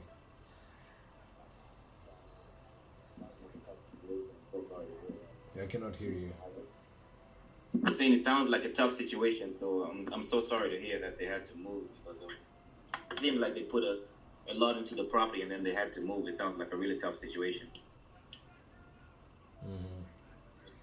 Yeah. Now, you said you've been receiving a lot of global investor offers on it. Are they in any way negotiable on that price that you have it listed for? Again, a little bit. I mean, no, you know, they can. I mean, it just depends. You know, if the person comes in with cash, with close, we're able to maybe reduce like 5,000. But apart from that, I think the price that pretty firm on the price, considering that it's way below market value, below what other products are selling for in the area. Got it. Okay. Yeah, so what I'm thinking is I can come in and pay all cash because obviously I told you we're buying a lot of house in the area for cash, but we may be really low and I don't want to, insult the Is seller. time up? And, they Or might, time's not up? I don't want to insult the seller. I think time's If up. we came, huh? I think time's up. Am I wrong? I'm not sure. I didn't look at what time I started. Okay, let's assume time's up because I think. All right. Any What do you comments? think? Yeah, not bad. I mean, I was trying to make some comments on, kind of like melt the ice. What's that phrase? It melt the ice. Like kind of like make the seller know that I'm okay. Yeah, I'm an investor, but a lot of investors are messing around and kind of sympathize with the situation. I don't know. I think I was also I did think I did okay. Okay. Yeah, I think it was okay, but I think I still don't. I mean, it's good, but no fluidity. I feel like I don't know. Maybe it's just because it's a role play. Mm. Yeah, I mean it was Think good. so? I just don't feel like it's connected. We're not connected too much. I don't feel the rapport. The rapport, okay. Yeah. All right. Let's try it with me. Ring ring. Hello. Hello? Hey. Is this Philip? It is. Hey Philip. How are you doing? I am good. Who was this? This is Joseph. I'm looking at one of your listings here on 123 Main Street. How's your day so far? Not too good, Joseph. I'm hoping you can make it better. I've got a lot of calls about it, and a lot of people have been wasting my time. Oh man. Okay. Wow. That's tough. So you've already had a lot of calls and people wasting your time. I mean, are you well, I hope to make it better for sure. Like I hope I'm able to present something that makes sense and is able to brighten your day today. But I mean, so me and my brother are looking at this property as an investment. We buy a couple of rentals. We have a few so far in different cities, and our main strategy is to kind of convert it to find a property that can, has enough bedrooms and bathroom. And if not, we're able to add a little bit more and bump up the income on the property, so that way we can afford to make money on this property. So this one looks like a huge property, fits what we're looking for. I mean, so far it looks like you've been on the market for a little bit of time. I mean, what have the people been saying so far? How has it been going so far? Well, a lot of the people have just been coming through, saying they want to buy. They give us offers, but no real offer, So it's been kind of like a shit show because. Where are you, Philip? I'm here. I cannot see you. I'm just standing. Okay. Simply standing, yeah. That's maybe why. Yeah, it's been kind of like a shit show. That's probably the reason why I got kind of frustrated. So they're coming in, giving us the offer, telling us offers, but nothing really written. So that's the reason why it's kind of frustrating. But I mean, everyone seems to like the place, but nothing really that they Is give it us. currently occupied? It is occupied, yes it is. Okay. I mean, is that the reason why you haven't had a lot of issues with most of the buyers? Not really. The tenants live there, So they're always at the property. So I mean, if you want to view it, we can schedule. They're always at the house. I just need to drive you over there. Okay, that makes sense. Because we had the property we were trying to purchase like a few weeks ago, and they had the tenant. And every time we went to see the property, the tenant would just like, would get very pissed off. Like, you know, they wouldn't let us in. So we've had our fair share of that kind of situation. So I'm glad that this is an easy one. So I mean, so here's what I'm thinking. I mean, it looks like you guys have had already investors coming in and giving you offer. I mean, you mentioned the offers were too low. Were any of those offers like at least closer to what you guys might accept? Yeah, actually, someone said they'll pay the asking price, but that guy came in at the asking price, but he didn't give us any like no written offer, so it doesn't count for anything. Okay. Yeah, so I mean, I'm looking at this. I mean, you've already had a couple of investors come in and see the property.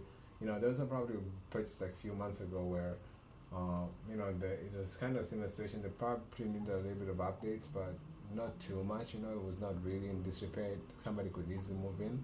And we went to that property. Most of the other investors were passing on it because the price was too much for them to kind of flip it and add some value to it.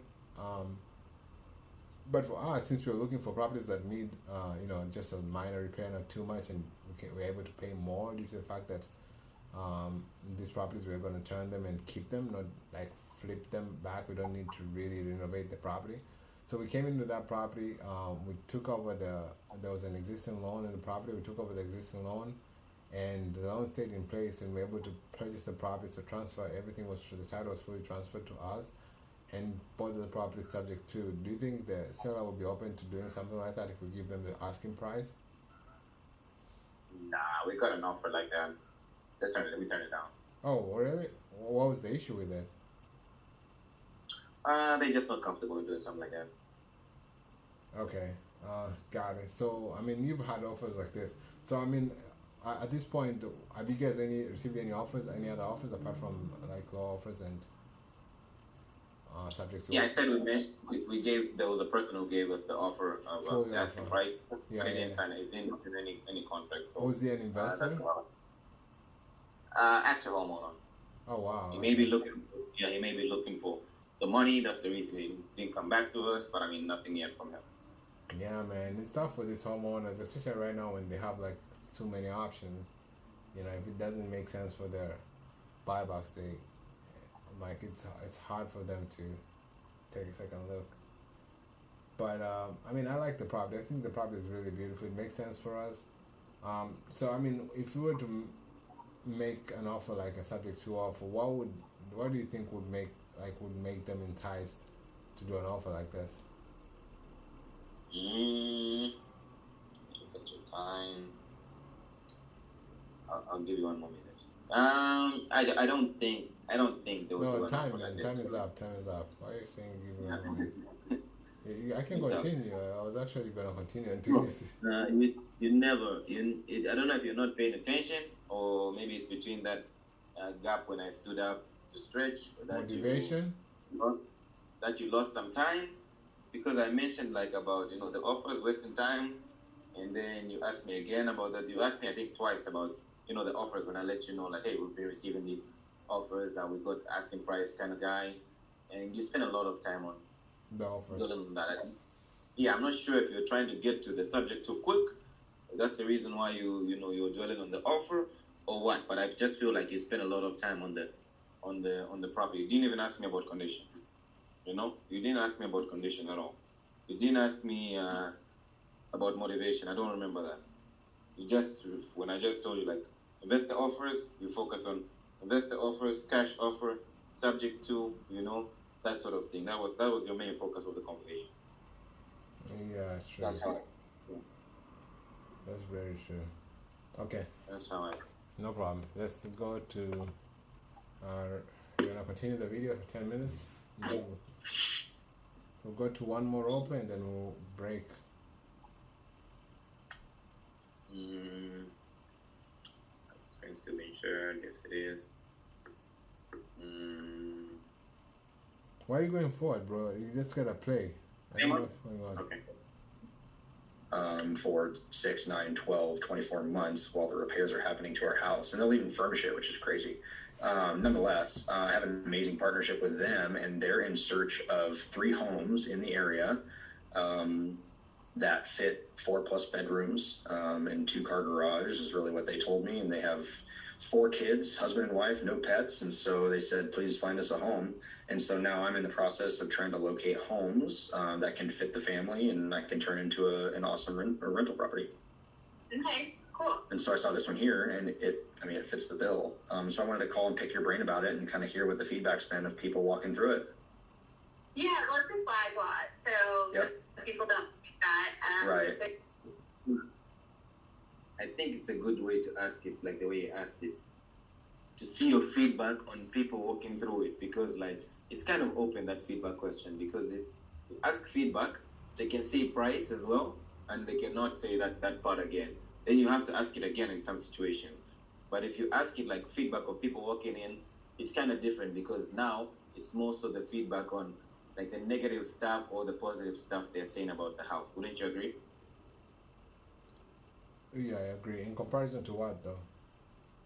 Like just what kind of feedback have you been receiving? Because that's so like open. Like so, it could be feedback on what? Like feedback on I got offers and they were bad. It's not. But I think the feedback question we're actually asking for is feedback on the property, not feedback about like the price or anything. So that's why I feel like when you ask like instead of what kind of feedback, you ask what kind of feedback are you been receiving on the people walking in or the people that have viewed it. I think it's better that way. It kind of distinguishes the both questions on feedback and price. Yeah, good idea. Yeah, that's a good one. Yeah, I agree, man. The part about the flag lot is that, I don't know if you saw the photos, but behind the fence line there's like a forested area that's owned by the school district, so they can't build back Nice. there. That's great. Yeah. So yeah, I don't know. The market's a little slow here, so I think that's kind of, and it's in Gresham, so True. people kind of are turned off by Gresham in general, even though there's nice areas out there. True. Yeah, it's tough, especially with these. Bigger homes too. That's such a unique buyer buying these larger families or investors like myself or stuff. So it's kind of an interesting position for sure. So you said they're trying to move out ASAP. Is there, I guess, a timeline in which they're trying to close this thing down? Is there a deadline, I guess, if you will? No, as soon as they sell it, they're just gonna move. Oh, She's okay. gonna rent up in Vancouver. Got it. For a year and then buy up there again. Oh, cool. Okay. No, I was just curious if we were running into like you had 14 days to sell this thing and we needed to put something together quick. So okay. Hey, no worries. Okay.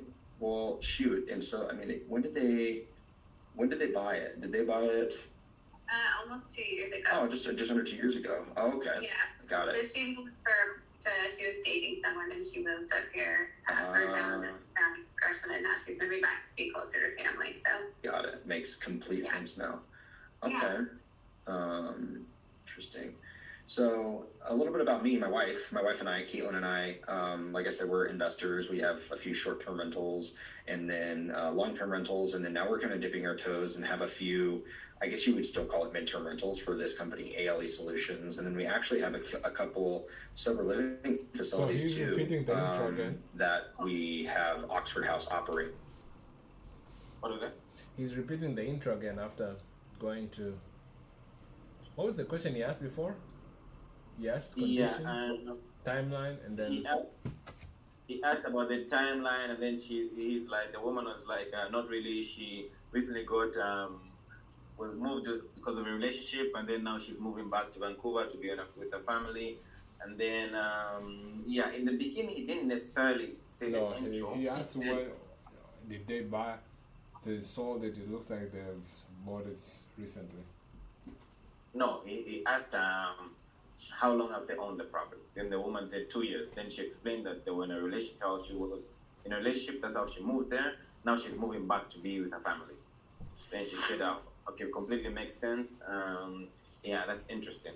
Then he started saying, "Yeah, my wife and I are looking for like short term or long term, and like this one I would say like mid term." So he's not necessarily saying this. Huh? He's repeating the intro. He already said that. No.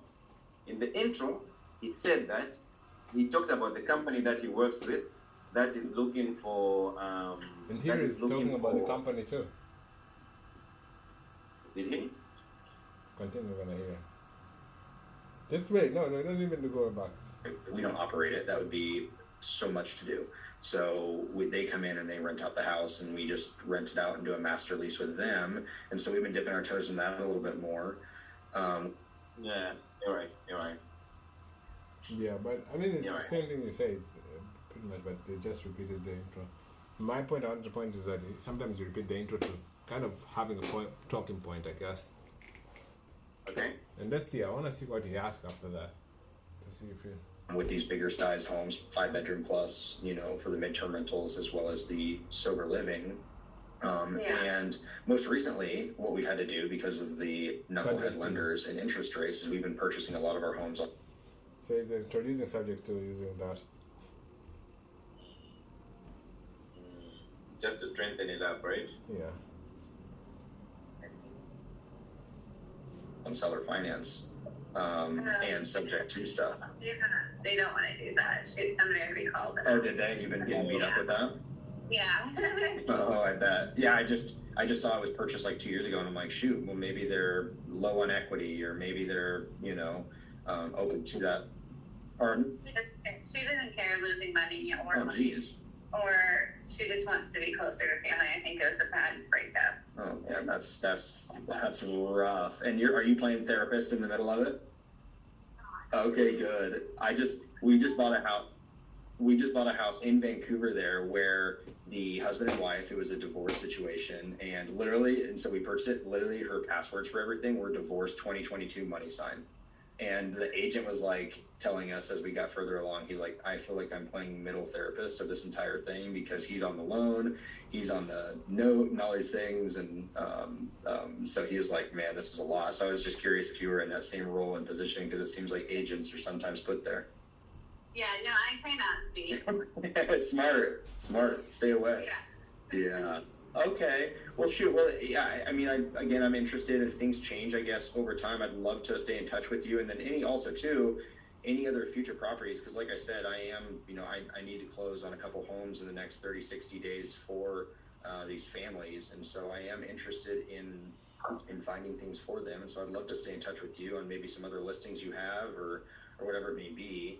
I assume have you done a seller finance transaction or a subject to transaction before? I haven't yet. Okay. Did the person who called you, did they kind of illustrate for you like how they're typically structured, or? I had a conversation with my lender about it. Oh, got it. Oh, geez. I'm sure the lender was like, don't do it because we don't get. He's trying to make sure the lady like really understood why they're saying no. Do you really understand what's going on over here or not? You notice that? Yeah, the objections, right? Have you done it before? The person really explained to you how exactly the transaction is. Yeah. It's not one. Get paid. Oh, is that what? I didn't know they didn't get paid. Well, think about it this way. The only people who make money in transactions, if I were to buy this house traditionally, is I have to go out to a bank and pay to get a loan from them and pay them interest, and then pay off another loan, which they're going to get paid in that as well. So the only people who make money are the banks in those. And so the lenders in their stakeholder position, they don't want to do these or see these transactions because guess what? That loan just remains in place.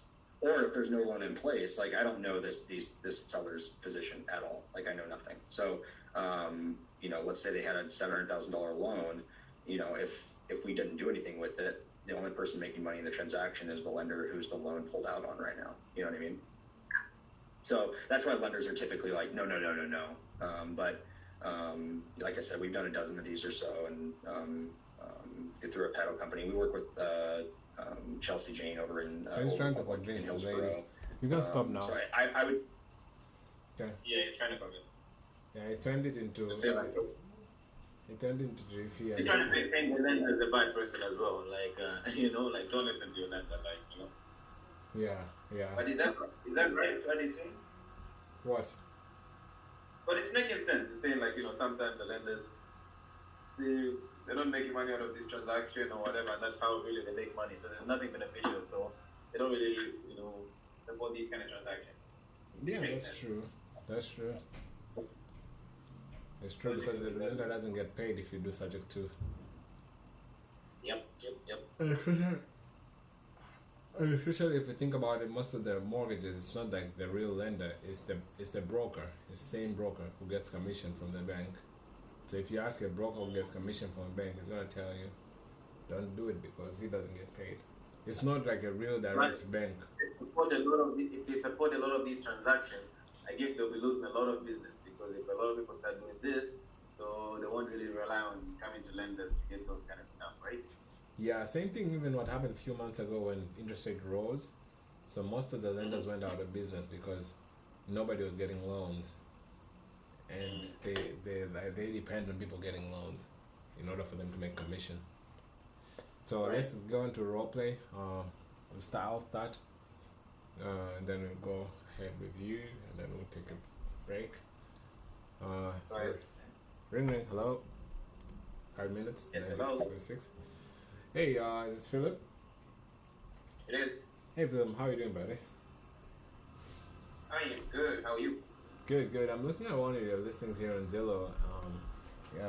So I'm looking at this listing on 12310 West Chicago Place.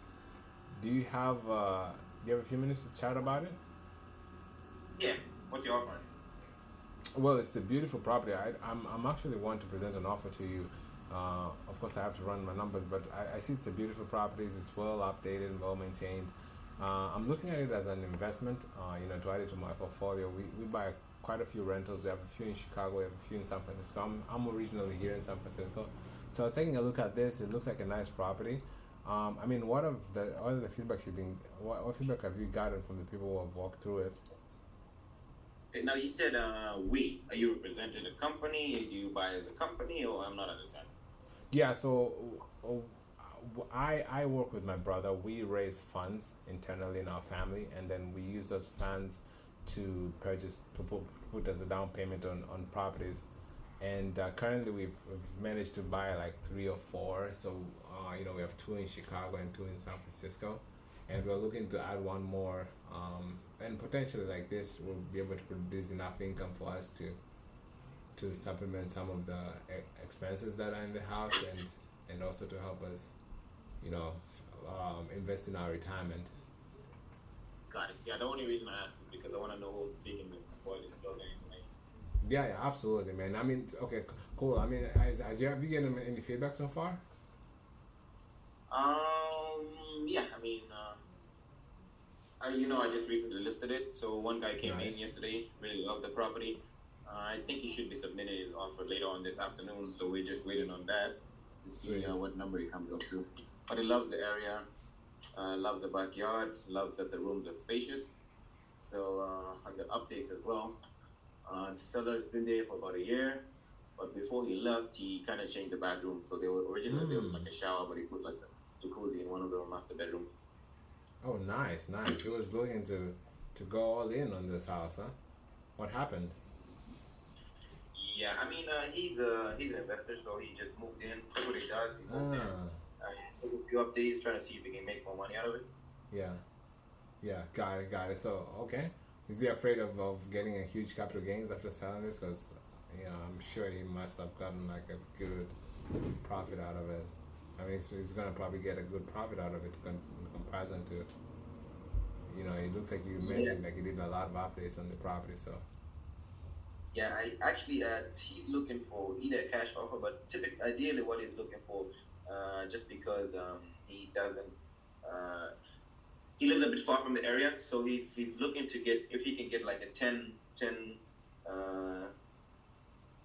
10-15 exchange on it for a property in Fort Worth, that'll be better off for him. Oh, nice. Okay, so he's he's moved out, like he's out of state now. He's going to a different state. Okay, cool.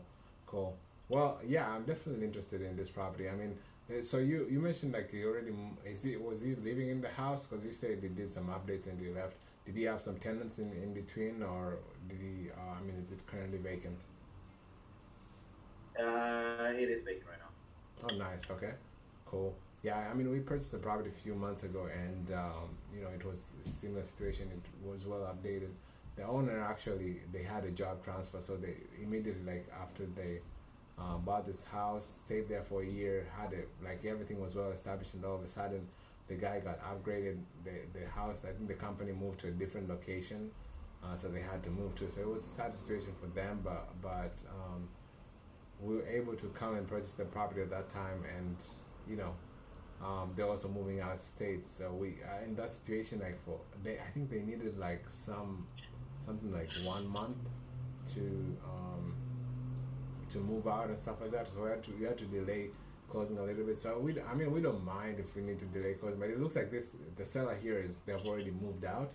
So I guess like once we agree on the price, it will be a quick transaction. Do you think they would need any time? I mean, I don't think so, but do you think they would need any time, or they're willing to close at any time line possible? Unfortunately, Joseph, I've got to go right now. So I guess can you call me later? Yeah, absolutely. I'll give you a call later. Bye. All right. Okay. Yeah. Don't mention the comment Yes, about time alright. because time is not the comment really. No, don't comment about time. It was alright. I feel like you just didn't introduce yourself well. You know, you didn't introduce yourself well. Like, you know, what did you say? You said that's why I asked you like, who is we? Like you said, we're looking to buy properties. Like, who is we? You're not specific. Me and my brother have these rental properties, or me and my wife, or me and my whatever. You didn't really specify that. That's why I asked you like why, because like your intro was not like it was kind of like, you know how you have cold callers and you're saying, hey, I'm working for an investor, blah blah blah. That was the kind of intro that I thought that I received. Okay, thank you for that feedback. Yeah. Otherwise, it was alright. It was alright, huh? It was not good. That's what it means. I It was, can't it was say it's alright. good because there's always room for improvement. You know? No, you're so afraid. Why are you chicken fingering? You're chicken feet. Nah, I can't tell you straight. There's always room for improvement. So You're chicken feet. You're full of You're yourself. chicken feet. You're so afraid to say the truth. You gotta say the truth, man. You're no, not no. chicken. You're not chicken. Alright, let's turn it around. Hello? Hey, hello. Hey, ring. Yes? Hey, am I speaking to Joseph? Yeah, who's this? Hey, Joseph. My name is Phil. Did I catch you at a good time, by the way? I mean, I have a few minutes. I have like 5 minutes, so I have a Okay, hard perfect. stop in 5 minutes. But I mean, we can talk. Is this a cold caller? No, it's not a cold calling. Sounds like you get a lot of those, but I'm actually calling for myself and my wife. We are looking to purchase a property to add to our rental portfolio, and just looking at the pictures of the one that you have on Main Street, reaching out to pick your brain and see what kind of feedback you've been receiving on it. Yeah, I mean, we've had investors calling and lowballing and as usual. But I mean, if anybody's interested, I tell them I can give you my email. You can send me an offer, and then we'll review it. I'm happy to present it. Oh man, yep, perfect. Yeah, absolutely. I'll be happy to give you an email. Sorry, I'll be happy to shoot you an email after this conversation. Now, is the property currently vacant, or the tenants living inside? Oh, are the sellers still living in? I mean, why does that matter? The only reason that I ask is one, because obviously if it's vacant, it's easy for us to view the property, and two, sometimes if the seller is living in it, we're kind of flexible on our timeline, so we can offer them a lease back or something like that if they needed something like that. Oh yeah, there's a tenant, but they don't need. I mean, they're moving out this weekend. Oh, got it. Perfect. And what's the timeline on selling? Is there a certain timeline that they're looking to sell, or do they want to do anything after the tenants leave the property, or just as soon as they get the money that they're looking for? They want to sell it. The tenant did the property. Okay, got it. Now you've been receiving a lot of cash offers, and obviously, like a lot of other investors right now, the interest rate, man, they're really high for us right now, and just getting a loan is kind of high. So obviously, I don't want to insult them and give them a cash offer that's too low for them. So what I was thinking instead is We actually purchased a property not too long ago, where what we did is we paid monthly payments, and then we gave the seller a balloon payment, and we actually gave them more than the price that they were asking for. Have you received any kind of offers like that? Like balloon payment offers? Yes, like seller financing offers or any creative offers with terms, I guess. I don't understand. What does that mean? So instead of paying upfront cash, what we could do is we can give them a certain down payment in case they need to, they need money right now for anything, and then give them monthly payments on an agreed time that we set upon, and then give them a balloon payment after that. So, have you ever done any transaction like that? But yeah, I mean, I've never done, but that sounds so shady. I mean, they have a mortgage, and from what I know is that you're not supposed to sell the house until you pay them everything. And how would they even trust you to pay back? So yeah, since they do have a mortgage, so what we do in these with this transaction will be kind of different. It'll be more subject to the existing mortgage. And I mean, I understand that you may have doubts, but we've been in the business for about 20 years now. So we have several homes that we've bought this way, and I'm happy to always share my books of how the people that we bought the properties are satisfied. But yeah, we make sure we make our monthly payments, and let's assume that maybe let's say aliens abduct me on 5-6 years into the mortgage payment. All right. What happens in that case is all the payments will be done, and I guess they just get the home back, so get protected as well. Do you think they would be interested in something like that? I don't know, man. I think I would have to talk to my attorney and see what they say. Yeah, absolutely. And also, in case you have any questions, what I can do is I can send you a couple of FAQs about this. And if your attorney has any questions, I'll be happy to jump on a three-way call and answer any kind of questions that he has. Sure. Now, do you think your seller would be open to something like this, though? I mean, I don't know. I don't trust it. I think this sounds like a scam to me. I've had a lot of people call me from India, Zambia, and I feel like this is one of them. Got it. Yeah, that's the reason why I am locally based in San Francisco. So that's the reason why. Time.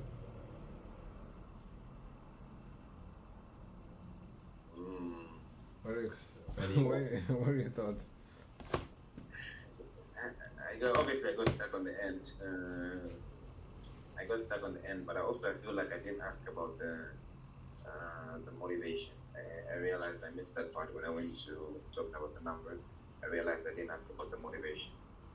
Yeah. So that could have kind of helped me out in knowing whether they need some down payment, whether they, all that kind of stuff. So I feel like I missed that for sure. So that's something that negative that I did, as well as at the end, I guess in trying to convince this guy, the realtor, I did a poor job in convincing. Okay. Cool. Yeah. What do you think? Yeah, I agree. I think you rushed to get to the end, but it was not that bad. It was actually, I expected it to be worse, but it was good. Even though you rushed to get to the end, the only issue again, I think motivation. I think most of the calls should be about the motivation. Like, see if they're motivated enough. True. Like, are they motivated? Even I've just realized it right now. It should be about motivation. Like, why are they looking to sell? Okay, so I mean, if they don't, so they just like, if they have 2 houses, then you know that, hey, so if they have 2 houses, they're paying. So they really want to sell. They're afraid to, like, you push more on the motivation. So they really have to sell this one in order to buy a new one, or they really have this property that's not making any income. Like, you want to pinpoint on the motivation and use that as a point forward. Sure. All right, cool. That's it. We'll continue again. You're gonna eat. I think your food should be ready. I know your time is usually around this time. Yeah, I'm gonna see. And I'll see you in a few minutes. In 20 minutes. Okay. Alright, so that's gonna be 15. 0 by 15. Okay. I see you.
more open to something and looking to get out from underneath it. So Okay, that sounds good. sounds pretty good. Thank you for answering. I appreciate you. Yeah.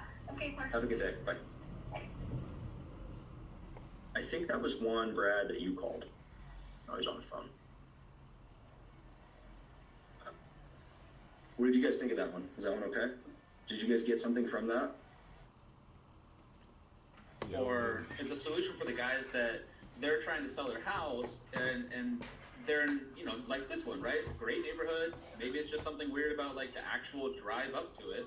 But for him, like in order to not walk away negative or not walk away, you know, even just clean, like even, like I can put some money in his pocket at closing, get you paid, and then we get a rental, right? So it's a win-win-win. Right. That's interesting. That's fascinating because that gives you guys control of another piece of real estate for low cash out of pocket. Yep. Yeah, that's cool. I try to tell people that I'm about trying to figure out a way to get the lowest amount of expenditure and getting control of the property. Yep. For this guy though, I mean, is he looking to make a move, any specific time frame? But Brady paid. Brad was not a realtor. Okay, cool. No, it doesn't sound like he's too worried about that. Like I said, he's a physician, so he's evidently making enough money that it's not a concern for him. He and his wife are both working. Okay. Because we talked about it. He was like, yeah, I'm ready to go. I'm like, okay, so have you given thought to your capital gain? He goes, no, I didn't actually. That's a good point. He goes, no, we'll wait till August. I'm like, okay, well, he's one of those guys, you know? Yeah. Super smart, super nice guy, super, you know, all that. But to me, I laugh when we talk to people with enough money in their pocket that they're not worried about it. Because I'm like, you didn't think about that? Like, saving yourself some money? Oh yeah, dude. My I had a buddy who was he was a neurosurgeon, and he had to pay taxes on, you know, he makes like $500K a year, right?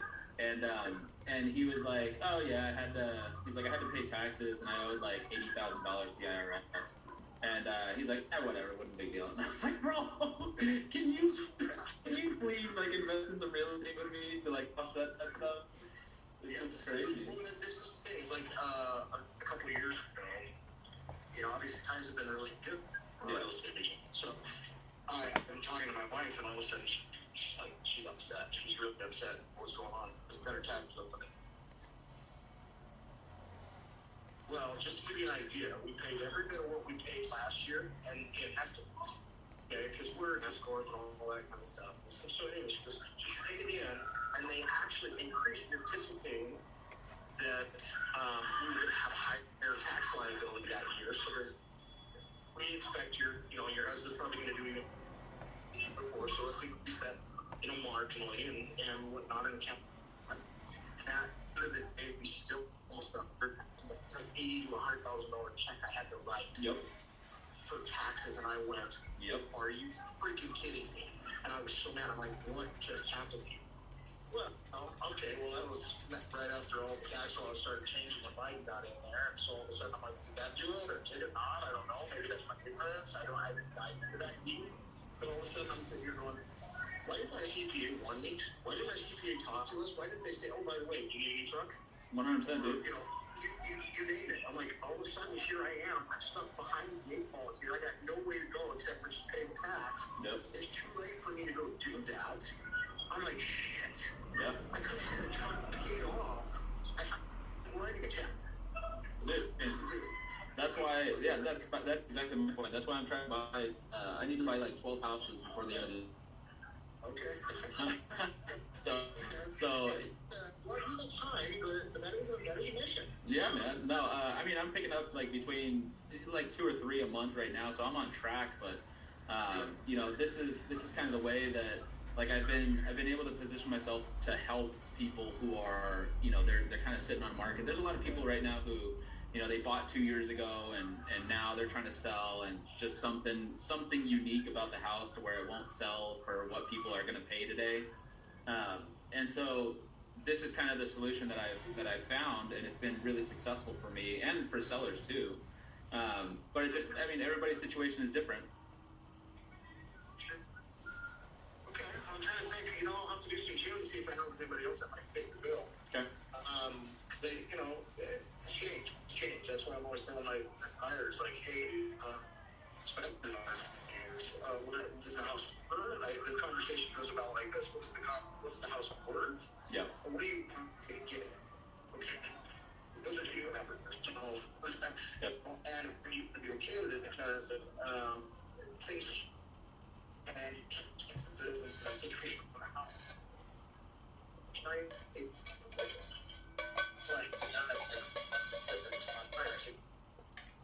If you're planning on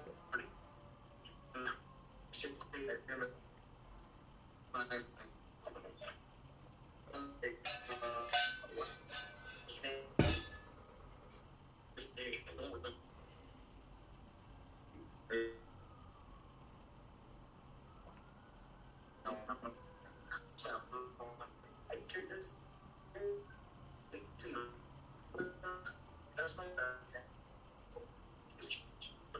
No, actually, I'm sure you're happy with my name.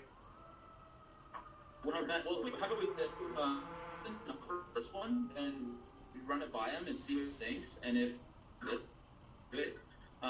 But I'd love to, have a longer conversation with you and we kind of, exactly what I do, how, if you're out there in conversations with sellers, that you can, have me in your back pocket as a tool basically for the ones that the other agents can't do.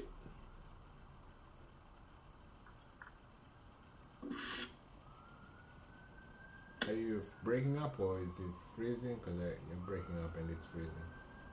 You got it. Okay.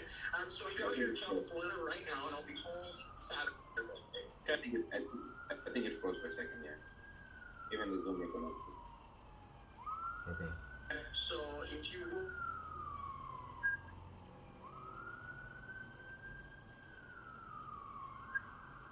The guy is on mute now. Okay. Let's wait for. I What's think that? you're breaking up. That's fine. You're breaking up. No, I said the guy's on mute. The guy was on mute there. Sure. Okay. Yeah, you're still breaking up. I mean, maybe it's just again the video, but maybe you're seeing it, but I cannot see it. But on my side, it's breaking up. It doesn't matter though. The call is ended, so let's move on to the next call if that's done. You have 1 minute. Like right there, my call, she turned it down immediately because she's been getting hammered. I think Torin or Brad was the first call on that one, but they're the knucklehead. But I'm going to become the expert and provide value and give her information to educate, get her into.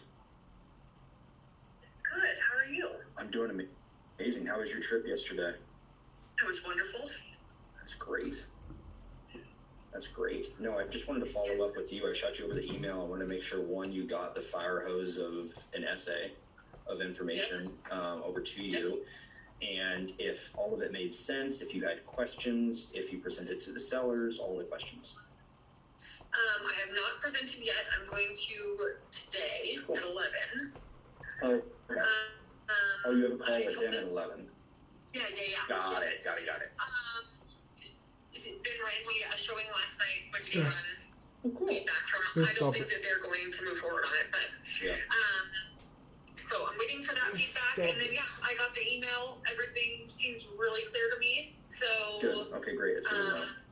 Philip, can you hear me? I will, like I said, probably propose a three-way call You can stop. with you, and because I'm sure they're gonna. Okay, let's go to a role play. I'll start. Oh, ring ring. Yes, hello. Hey, am I talking to Philip? This is he. Hey Philip, how are you doing this afternoon? I'm good. How can I help you? Well, I am looking at one of your real listings here listed at in Dallas, Texas. Do you have a few minutes to talk about the property? Oh yeah, I'm always happy to talk about my listing. Yes. On it. So I see you have one listed here, and it looks like a beautiful house. Well, I'm definitely interested in this property. I wanted to see if you have any, if there's any information that you can give me about the property. It's obviously looks in good condition. I'm assuming there's no major repairs needed. No, no repairs needed at all, actually. Okay, so I'm looking at this for myself. Me and my partners, my brother and I, we buy properties in the area. We raise funds and then we use them for, to buy a couple of properties and convert them to long-term rentals. So I mean, they don't have to be in really perfect condition. A little bit of repair is fine, and this looks like it's really in good condition. So I mean, I wanted to see what kind of feedback have you gotten from the people who have walked through it. Well, most of them like the property. Most of them like the property. They like that it's in a bit of a quiet area, so there's not much noise going on. But yeah, most of them say it's a big property. You know, it's 5 bedrooms, 3 baths, so it's actually bigger than most people want. Yeah. Because the additional bedroom. That's about it. Yeah, it's definitely huge, and that's what caught my attention because that kind of fits of what we're looking for. We actually purchased another property that was 4 bedrooms like a few months ago, and it was a little bit smaller because when it comes to what we do mainly is in case the numbers don't make sense in terms of a rental, we usually rent them by room. We have a company that works with us. It's called PadSplit that comes in and then does the whole management system. So they arrange the tenants, they rent the rooms, and then we just get the money from them and they do the whole management stuff. So that property we had, the 4 bedroom, was a little bit smaller than what we, it was not producing as much income. So when like the 5 bedroom is exactly what we're looking for. So I mean, you have mentioned that you've had a few, the feedback people like the fact that it's huge house and no noise and stuff like that. What other? I mean, is this currently occupied or is it vacant? Vacant. Cool. Now, do you know why? Was it a rental before, or was it the owner that moved out? Yeah, the owner moved out of it. Oh, nice. Why are they looking to sell? I guess they just stayed there for a while. Now they're just looking at a change of scenery again. Nice. Okay, so they don't really have to they can keep it in case they don't sell. Correct. Okay, I understand. Now, yeah, I'm interested in this property. I mean, I'm willing to wrap an offer based on on what I see. Now, have you received any offers so far from other maybe investors or other buyers? No offers yet. No offers. Okay, cool. Well, I mean, are the sellers gonna, in case they don't get any offers, are they willing to rent it out, or what are they looking to do? No, they want the asking price and they'll wait. They're not tight on money, so they're willing to wait. Got it. So any time, whether they sell it or not, they're not really on a rush to sell it. Right. Okay, fair enough. Well, I'm willing to present you an offer. So let me run the numbers and see exactly where we need to be at. But there's one thing I want to say. So we just purchased a property a few weeks ago, that 4 bedroom, 2 bath, that we purchased a few months ago, about 6 months ago. That property, so they had a similar situation. The seller didn't really want to sell. They could actually keep it as a rental.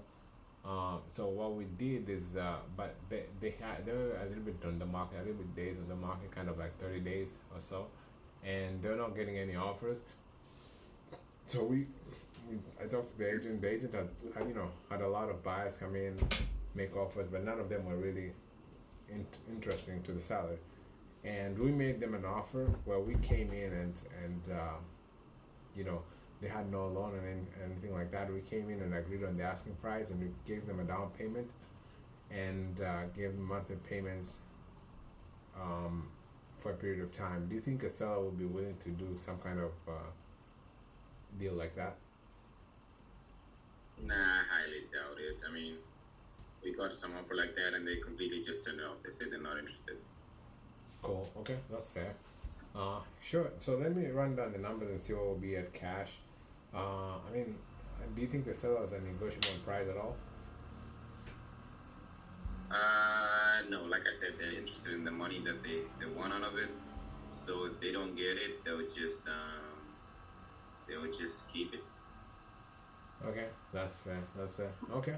Yeah, I mean, most of the properties when you buy them, uh, most of the time the seller kind of, they're not really looking to sell, and especially works very well for the sellers who don't have to sell, and especially the fact that, I mean, if they've not done any rental before, it might be the first rental, but we have multiple rental properties, so it's easy for us to kind of take care of all the rental maintenance, everything that is regards to the rental, and that helps the seller like not have to worry if we're to buy the property subject to. That helps them not have to worry about maintenance and tenants and all the tenants and tenants and stuff like that.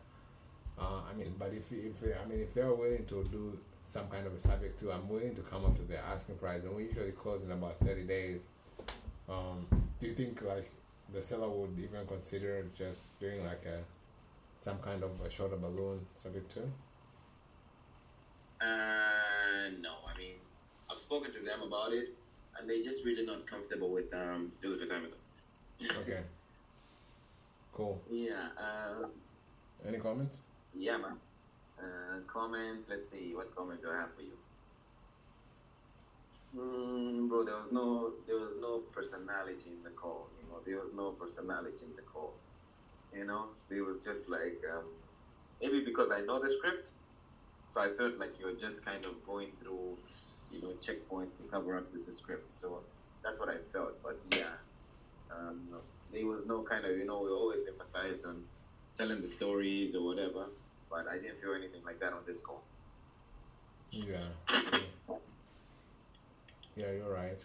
All right, let's turn it around in 5 minutes. I agree with you, actually. Well, I didn't feel it too. But... Hey, hello, Renee. Hello? Am I speaking, Joseph? Yeah. Hey, Joseph. Phil here. How's it going? Hey, Phil, what's up? Not too bad, man. How's everything you want? Your day's going good? Yeah, but I don't know you.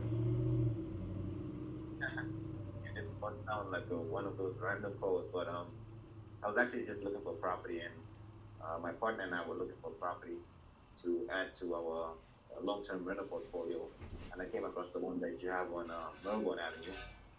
Just looking at to see what kind of feedback you received on that one. Well, not much. I mean, as you can see, it's well updated.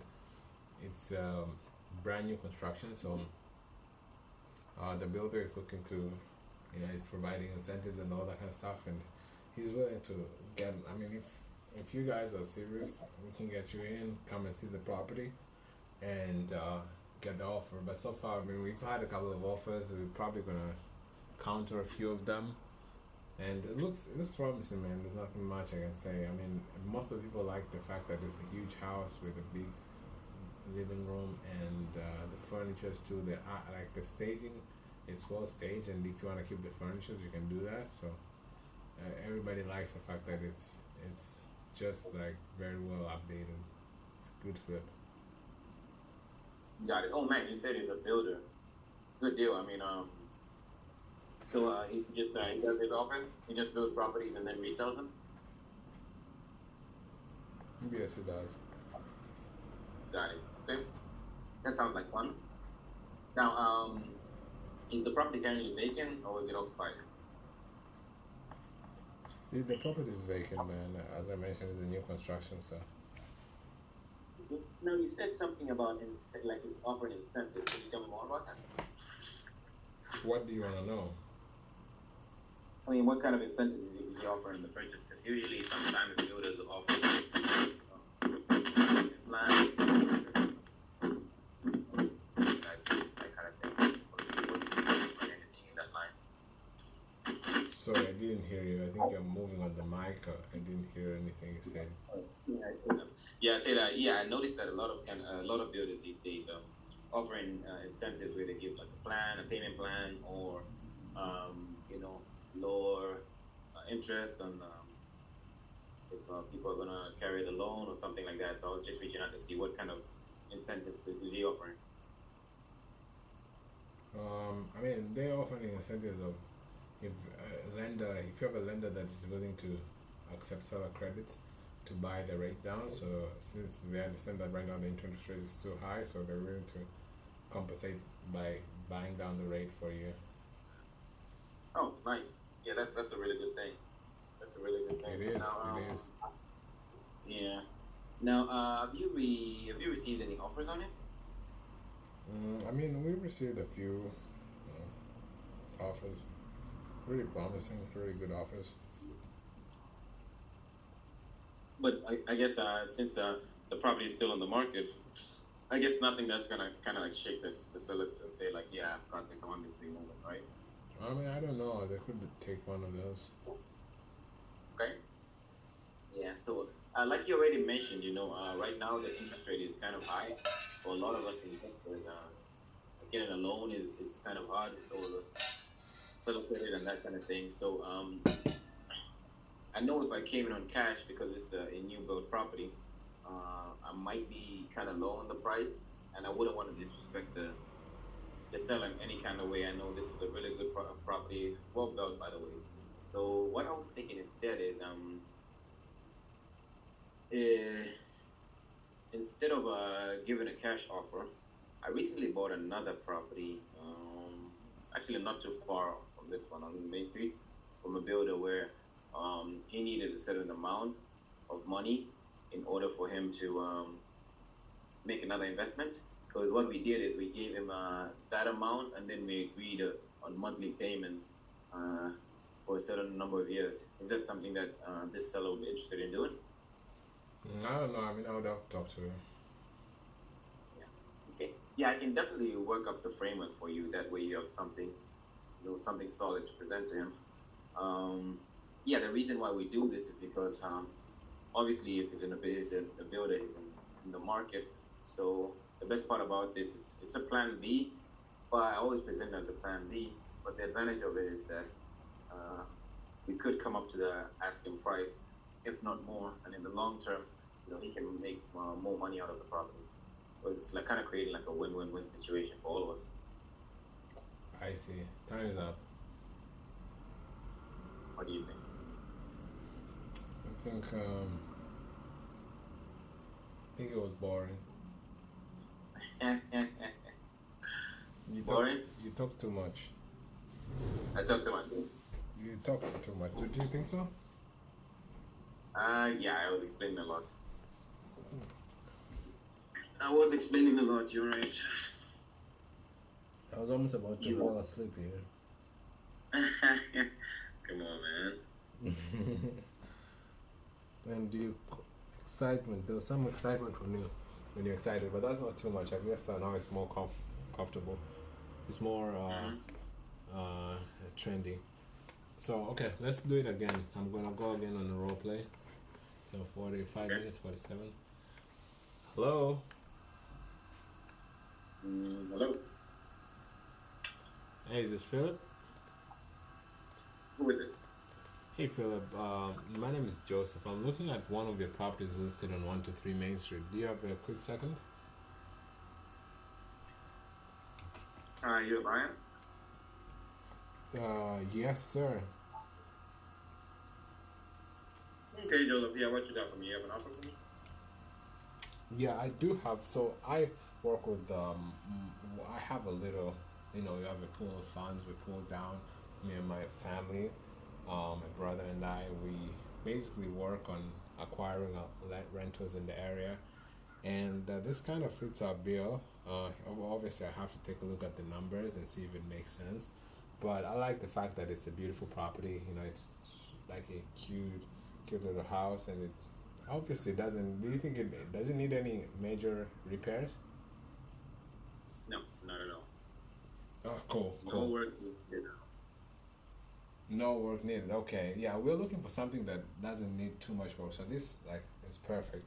Yeah, so I'm planning on obviously writing up a good offer for you, but I wanted to kind of get in touch and see what feedbacks that you've gotten from the people who have walked through it.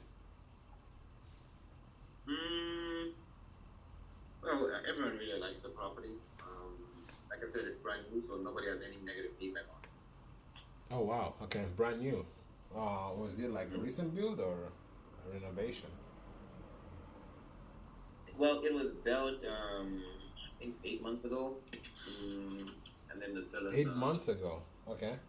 Yeah, sellers. One of the sellers' family member passed away, so Oh, her dad sorry. passed away. So Wow. she moved closer to home just to help her take care of her. Okay. Wow. Really sorry about that. So yeah, I mean, wow, that's crazy. Yeah, so we're interested in this property. I mean, it looks like now it's a tough time. How are you holding up with all this? Are you related to the family, or is it like, do you know the guy closely, or is it how do you guys like meet each other? I'm sorry not to be mean, but how does that matter? Well, it doesn't really. I just wanted to get a little bit of perspective of where you guys stand on this, because I know there's a lot going on. But yeah, I mean, it's a beautiful property. I definitely love this property. So you mentioned that the person already moved out. Are they do they need some time for closing, or is it just quick close is fine and doesn't really matter for them? Yeah, actually, they were actually looking for a quick close. Whoever can come up with the asking price and pay that money ASAP, that's what they're looking for.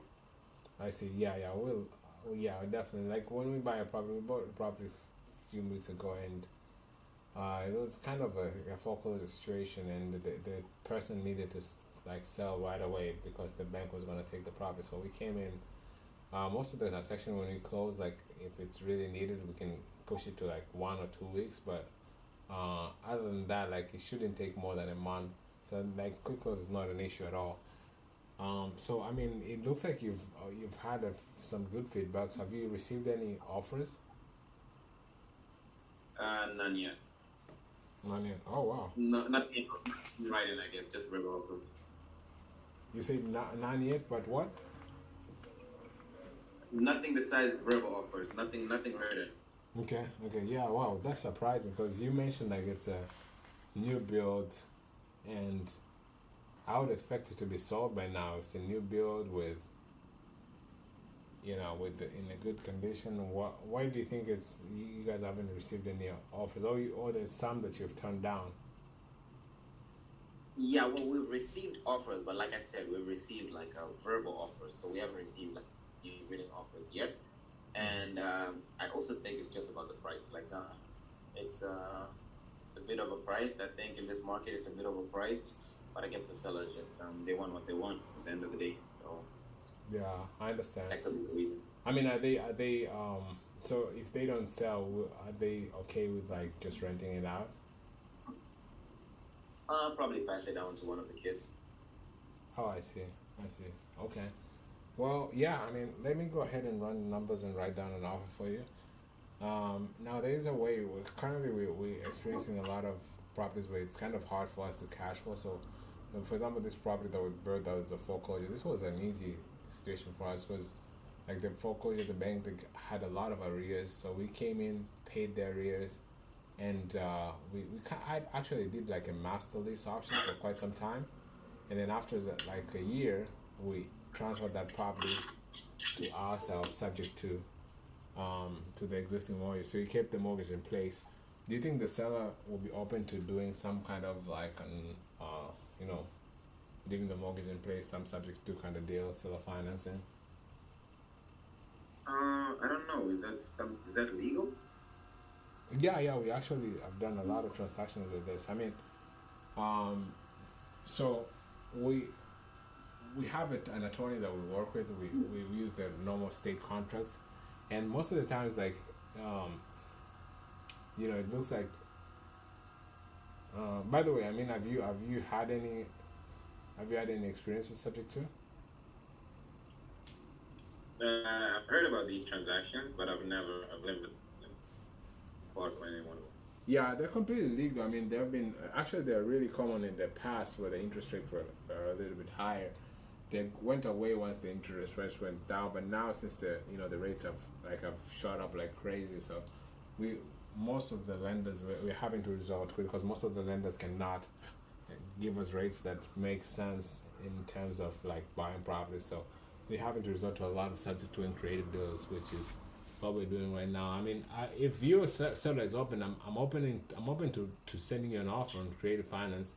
If you're open to present it to the seller and maybe attach it together with a cash offer, and that way, if it makes, I mean, do you think your seller will be open to? If there was a way to prove it's legal, do you think the seller will be open to doing a creative finance offer? To be honest, I'm not sure because I'm skeptical about it. One of my friends was involved in such kind of a transaction, and it didn't go too well.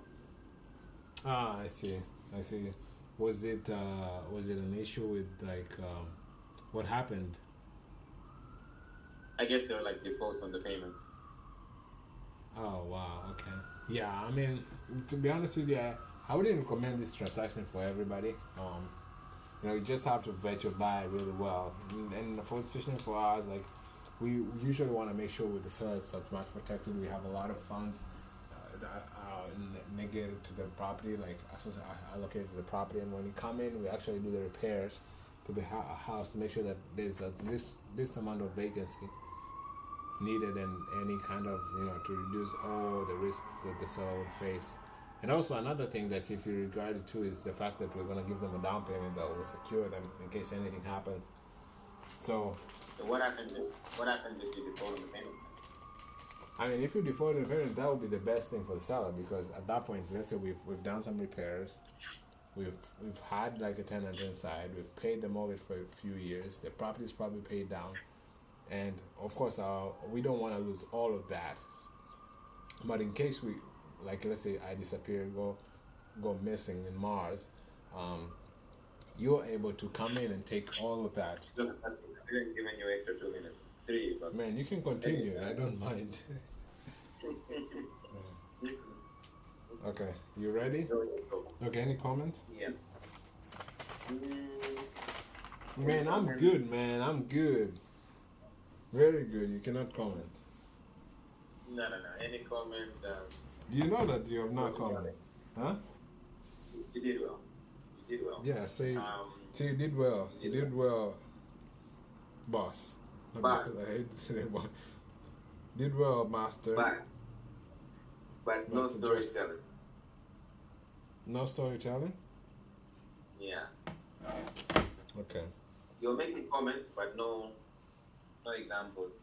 Maybe what you want to do is kind of create our own examples that we can kind of stick to, like these guys use each other's examples. Because we can't, I guess we can't use theirs, right? We can't use theirs because it doesn't apply. It will be like we're lying. So I think it doesn't matter. It does? Bro, you just have to speak, bro. Yeah. All these guys lie. Everybody lies, bro. It's all a lie. True. Whether you create your own lie or you use their lie, it's all a lie. There's no difference. Right. That's what I feel. I mean, I think you just have to sound convincing. Right? True. Okay. Let's flip the script. All right. Hello, ring. Hello. Hey, what's you doing? What? Who's this? This is Phil. Did I catch you at a good time? Sounds like you're busy over there. No, I think I don't know who you are, so I don't know what this is about. Oh, okay, perfect. No worries. I completely understand that. You just got a phone number that has no call ID, but my name is Philip. And I'm actually on the MLS here looking at the listing that you have on 123 Main Street. Just reaching out to see what kind of feedback you received on that one. So, I mean, are you an investor? Are you a buyer? Yeah, I should have said that, but I'm an investor actually. So my brother and I work with like an institution that is currently looking for about five properties for their employees, and five large properties, about 4 bedrooms, 3 bath, and this one is one of them that met that criteria. So I'm trying to see if I can purchase one property. That way I can become a landlord and have long-term tenants in there. Okay, so you're looking to purchase one property to be a landlord and have long-term tenants. Exactly, pretty much to add to my rental portfolio. I already have a couple in the area. Okay. So now, what kind of feedback have you been receiving on that one? I mean, we've had the showing. We actually have an open house this Friday. So, I mean, I've gotten like 100 calls already on this property. It's just, we just having calls after call. We're having to deal with wholesalers, all kind of, in between regular homeowners. So we've set up two showings, which one of them will be this Friday, and the other one we're having one next week, and then hopefully we'll have like a solid buyer, because there's a lot of interest in this property. A lot of interest. Okay. Yeah, it sounds like so far you just got a lot of tie kickers. No, we've had other regular buyers too. Oh, okay. Perfect. Now, Amanda, this looks like a really awesome property. I'm just looking at the pictures over there. It looks like it was recently updated. Are there any repairs that are needed? I mean, in terms of repairs, there's a few repairs. The foundation is falling down, so I think that's the major issue. They had like, there was a flood that happened a few years back, and it was okay at first, but now like it's a big issue. But I think it's like if somebody who's experienced can come in and just be able to fix that, there's a lot of potential to the property, and that's why we priced it at the way we priced it is because of that issue. Now, is that the reason why they're selling? They didn't want to put in the work into it? I mean, not really. They're just investors who understand the value of money, and they're thinking like, should they do it or should they not do it? They can do it. I mean, if all else fails, they're gonna come in and do the repairs, but they just have a lot of stuff going on at the moment. Got it. Yeah, we'll be definitely happy to help them and do the work on it. Now, you said you received a bunch of cash offers. If we came in at about, they're investors, so obviously understand right now that the market is kind of tight with the cash. So if we would come in at, let's say, 40,000 below the asking price, do you think that's something that they would entertain? I doubt it. I think it's already priced very low, so I mean, 40,000 is a steal to me. I mean, I don't know. You can send it off, but I don't think they'll take 40,000. Got it. Okay. Yeah, I know. That's why I wanted to ask for your feedback. But actually, what I was actually really thinking is, I just recently purchased another property a couple blocks away. It was also from an investor that didn't really want to put in the work into it, and he needed to sell the money down in order to invest in another property. So is this subject to? Yeah, it's a subject to. Happy. So you're familiar with those kind of transactions, right? Yeah, I think that's illegal. No, it's actually legal. It's been about for several years. If you've done it and experienced something with it, it's actually in the HUD on line 214, where you state that you can do such kind of transactions. It's actually done thousands of them. You work for a lender. Do you know BKH lender? They actually do, or title companies, they do all transactions. Yeah, we've had one of the sellers who experienced an issue with the property, and they had a similar situation on subject to, and the person just disappeared and stopped paying, and they had to like foreclose and go through all of that hassle, and that's just they want just a clean transaction. I think that's just so risky. I wouldn't put myself in that situation. Oh man, I really like that you're protecting your seller. Die.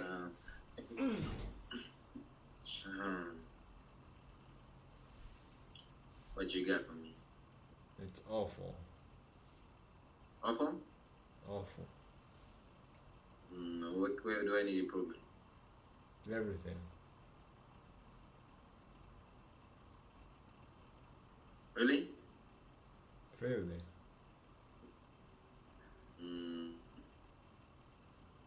Okay. Let me go get that.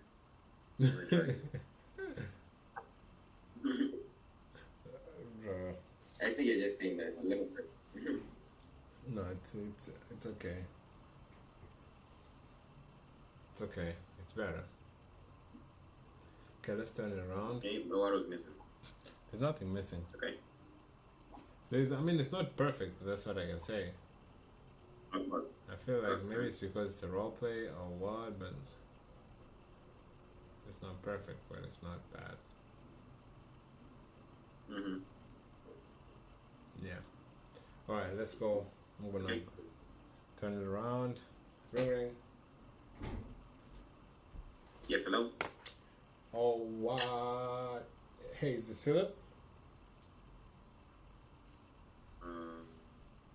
Yes. Hey, Philip. I am calling about a property you have listed on Fairfield Avenue. Do you have a quick second to chat? Yes. So what about that property? Oh, wow. Okay. Well, it looks like I caught you at bad time. Did I catch you at bad time? Because I don't want to. And if you're not I have a few minutes for. Okay. Okay. Cool. Yeah. So I'm looking at this property for myself. I'm looking at it as for myself. Obviously, it looks like in really good condition. Does it need? Is there any major repairs that's needed in the property?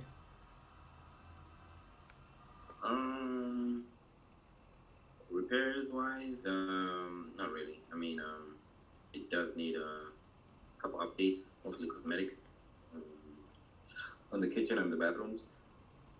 Otherwise, everything has been really well maintained. It had a tenant in place. They just got out. Oh wow, nice. So you had a tenant in place that just moved out. Now, so there's nothing major apart from just you said you updated a few things in the kitchen and bathroom, but no major repairs, correct? No, kitchen and bathroom may need some update, and obviously with the tenant inside, those could be changed, but it's still livable. I see. Okay, cool. Well, I mean, do you know if there is any timeline? Do they need to sell by a certain date, or just waiting until they get the right offer? They actually need to sell in the next 2 weeks, so I'm pushing to see if I can get it sold. Cool. Okay. In the next 2 weeks, is there something like holding on? Is there like a auction date or something that's making them sell quick? Do they need to sell in 2 weeks? Well, listing expires in 2 weeks. Just 1, 2, and they need to move at that time. I see. Fair enough. Okay. Well, I mean, what kind of feedback have you gotten so far?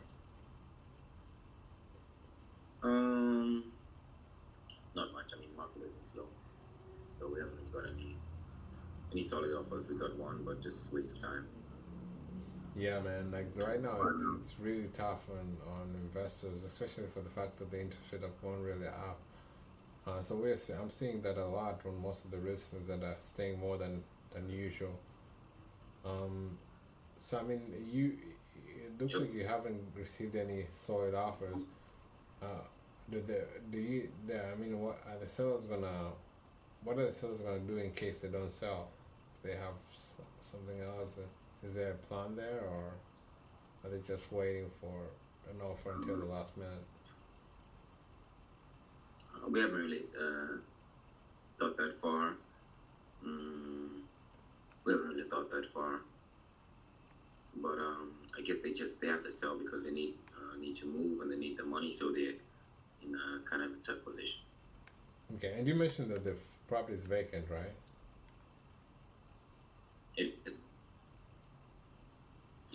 Okay. I mean, cool. So let me write up an offer. I mean, it looks like you guys have been in the market for some time. You have 2 weeks remaining. I'm gonna try to write an offer that makes sense. I mean, how flexible are they on the price? Just the time.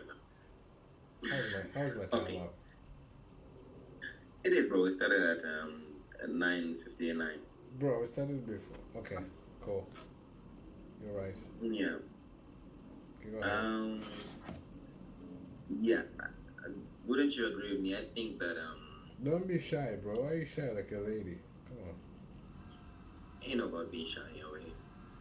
You're shy I like feel a, like like a shy to say what this you kind want of to say. seller, this kind of seller, I made it purposely. I made it kind of like a guy was like a serious guy. He doesn't really wanna talk much. You know, the guy doesn't really wanna talk much. Who He's cares not really, if it's serious? Who cares if it doesn't? No. Like I purposely made it that way. Okay, so I felt like you also should have just cut to the chase. You know, cut to the chase on most of the stuff. You know, not to explain too much. Like just cut to the chase. And also when I told you about like, oh man, this guy's kind of wanna sell. I feel like, man, immediately you already knew like this guy's time is up. It's either he gets it sold in 2 weeks, which is highly unlikely if he's been under contract, you know, for let's say 3 months. I don't know, it's usually about 3 months, right? He needs to sell. I feel like for him to at least get some cash out of his pocket, and I purposely said that he would be open to sub 2. Do you get what I mean? Yeah. Because it's either he gets that or he gets money. So I feel like at that point you should have just quickly jumped into, you know, pitching that like, hey, man, like if you don't sell, it's a really tight position. You cash, you know. He said you've got no offers till this point. You know, I'm not saying that's going to change, but 2 weeks is like a really short time frame. What I was thinking, I can help you out. At least I can help you get, you know, something, get this property off your hands. I was thinking I can do, you know, sub. Then you move to the sub to thing. Maybe that would have been better. That's true. Because it's that or nothing, you know. He's at that situation, like he's in the lose situation. Okay. Yeah, that's what I feel about it. I should have asked also, Otherwise, like, is there any money that they're looking to get out of the property?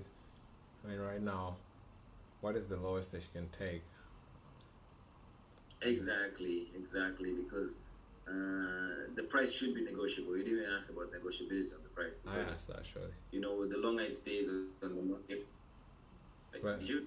Maybe I didn't. I don't know. It doesn't I matter. don't know.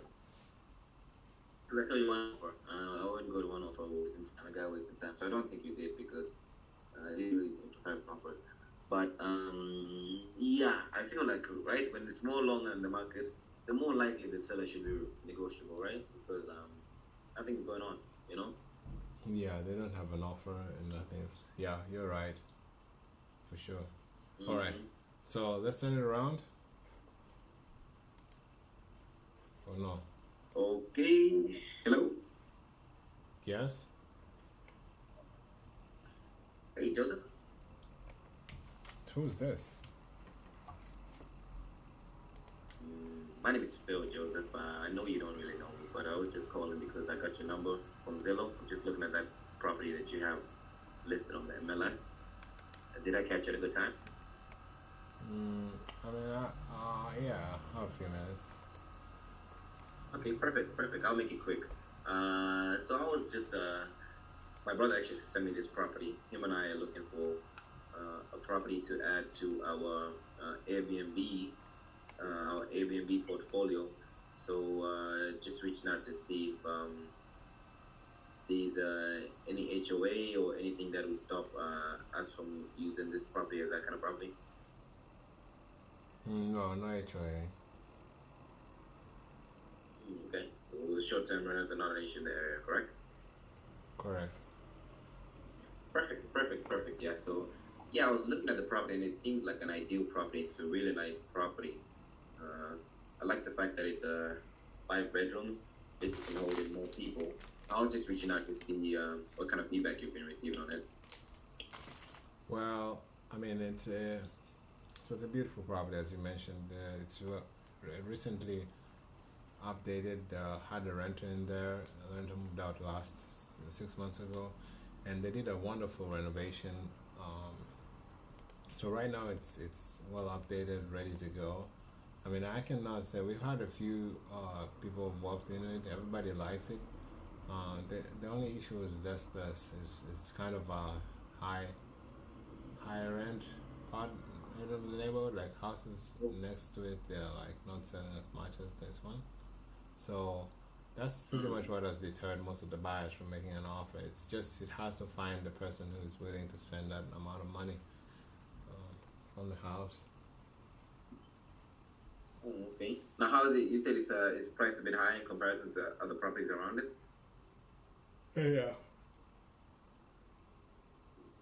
Got it. Okay.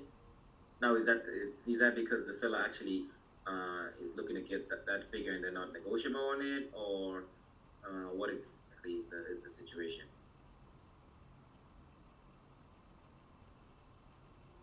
What was the question? Yeah, you said it was kind of highly priced on it, so I was just asking you whether the seller needs an exact figure. That's the reason why he may not be willing to go down on the price. Not really. I mean, it's just that's the market value of it. It's nothing related to them. Not new. I don't get why the question doesn't make sense. The question doesn't make sense. I see. Yeah. Like just because you had mentioned that it was a bit higher than the properties around, so yeah, because it's a good property. It's a huge property.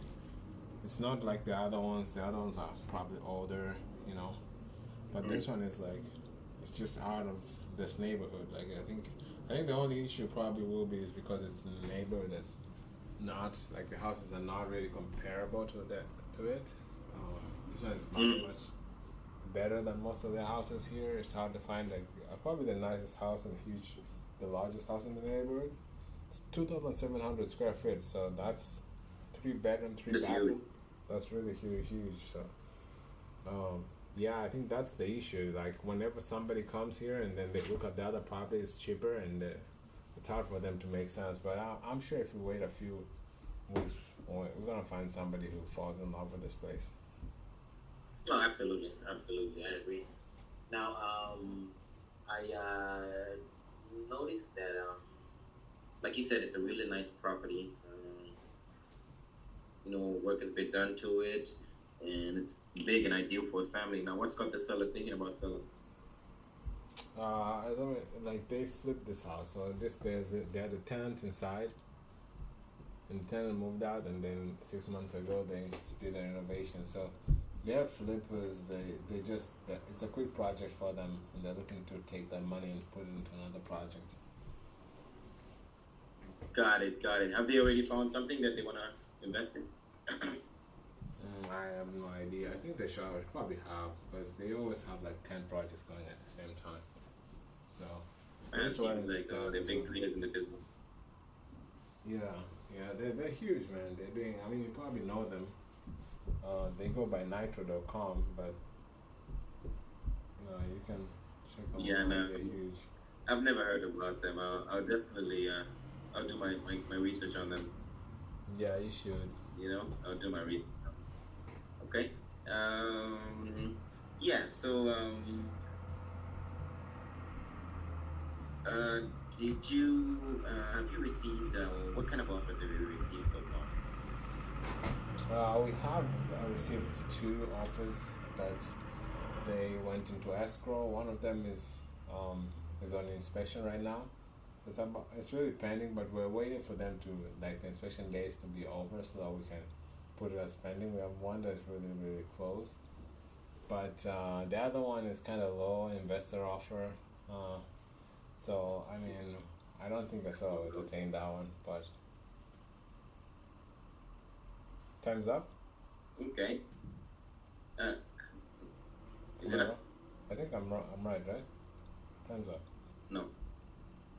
I don't know. I didn't look at the time. Yeah, time's up. Of course, because I started at 1, then ended at 4, right? Yeah, you started at 59 and ended at 4. Yeah. So now it's 10 minutes from that time. It's impossible to be a time not up. Okay.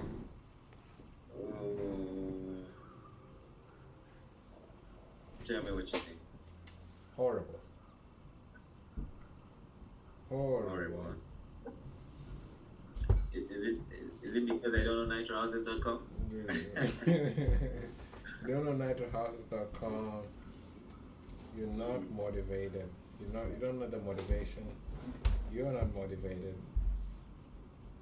And they're not investors. You told me that these guys are like investors. That's the reason why they're selling. Like they saw a smaller property that they wanted to, tenants left out 6 months. Now they just want to move the investment somewhere else. Then I asked you, do you know what kind of investment? And you said like you're not really sure.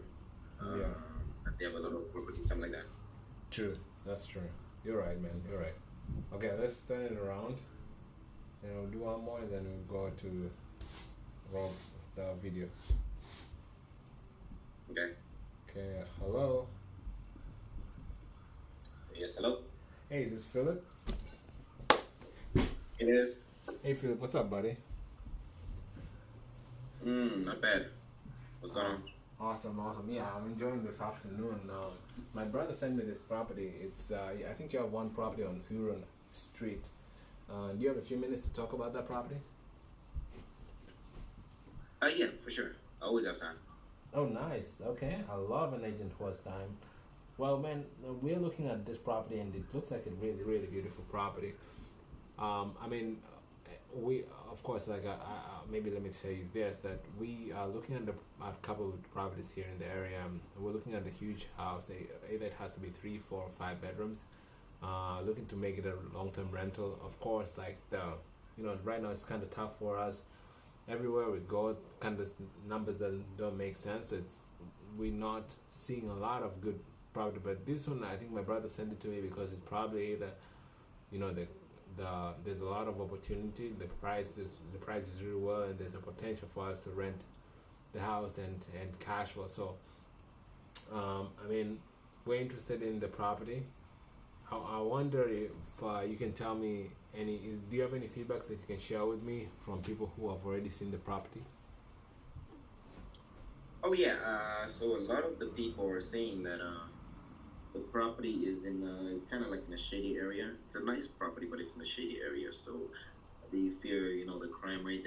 I googled it. It doesn't seem like it's some say, but there's not been much crime. It was a rental property of theirs. They said there's not been any crime at all with the 10 years that they've been there. But yeah, a lot of people are kind of skeptical about it. What have the sellers been using the property for? Oh, it's been a rental. It's been a rental, okay. So currently, like, still tenants inside? They vacated. Oh, nice. Okay. Why are there? I mean, for me, I'm assuming that we're gonna probably turn it into a rental. Most of the properties that we purchased, we actually purchased one only, I think, in the past 2 years that we didn't turn it into a rental, but we did like an Airbnb, which is something we don't really want to do because of the management. But I'm assuming, like, as a rental, if it's really working fine and it's like in this good location, I'm wondering why would the seller want to sell a rental in this area? Yeah, I guess they're just moving out of state, so they don't want the hassle of moving back and forth just to maintain the property. Oh, I see. Okay, cool. Well, do they have another property that they're looking to sell, or this is the only one? Yeah, this is the last one. They offloaded all other property. Oh, nice for them, man. Nice for them. Yeah, that's really cool. Well, we're looking to buy a lot of properties. So if you ever come across, I mean, do you usually come across properties like this with investors looking to sell their rentals and stuff like that? Yeah, sometime. Okay, I love it. Well, yeah, currently we're buying a lot of properties. So I mean, I'm open to like establishing a good relationship with you, even if we don't buy this property.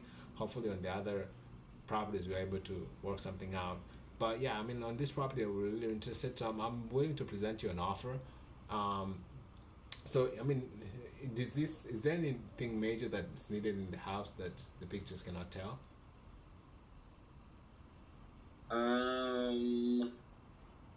Honestly, I haven't really. Let's see. Is there anything in the pictures? No, the interior is actually really beautiful. So the interior is really beautiful. The only thing is that Zillow, you can't really. I didn't get the time, but you can't really see that it has like a garage in the basement. So that's something that you can't really see on the pictures. But Is that it was like being used is it as like a a workshop. garage like under? Is it finished or is it unfinished? Yeah, it's being used as a workshop, so by the tenants. So that's the reason why I didn't really take pictures of it, because it was kind of everything, everywhere. So yeah, so that's one thing. It's actually initially was supposed to be a garage, so that could be something that can be converted either into, I guess, a garage itself, or I don't know, like a game room or whatever it is someone wants to do with it. Yeah, that's really smart. Actually, that's what I was thinking because we had like a few properties. I think this was a few years ago. We had the property that had like a garage. Most of the properties that we buy right now, most of them do not have a garage. But whenever we find a property that has a garage, it's really good because we were, I think a few years ago, we were able to convert the garage into a bedroom. So that, added the income into the property. So, I mean, I don't know what the laws are right now. I mean, I would definitely check that over. But yeah, that's really smart. If it has a garage, we probably are able to convert that and into an additional bedroom. So that's really nice, man. I mean, right now, so you've had have you had, I mean, you've had any feedback from other buyers or any offers so far?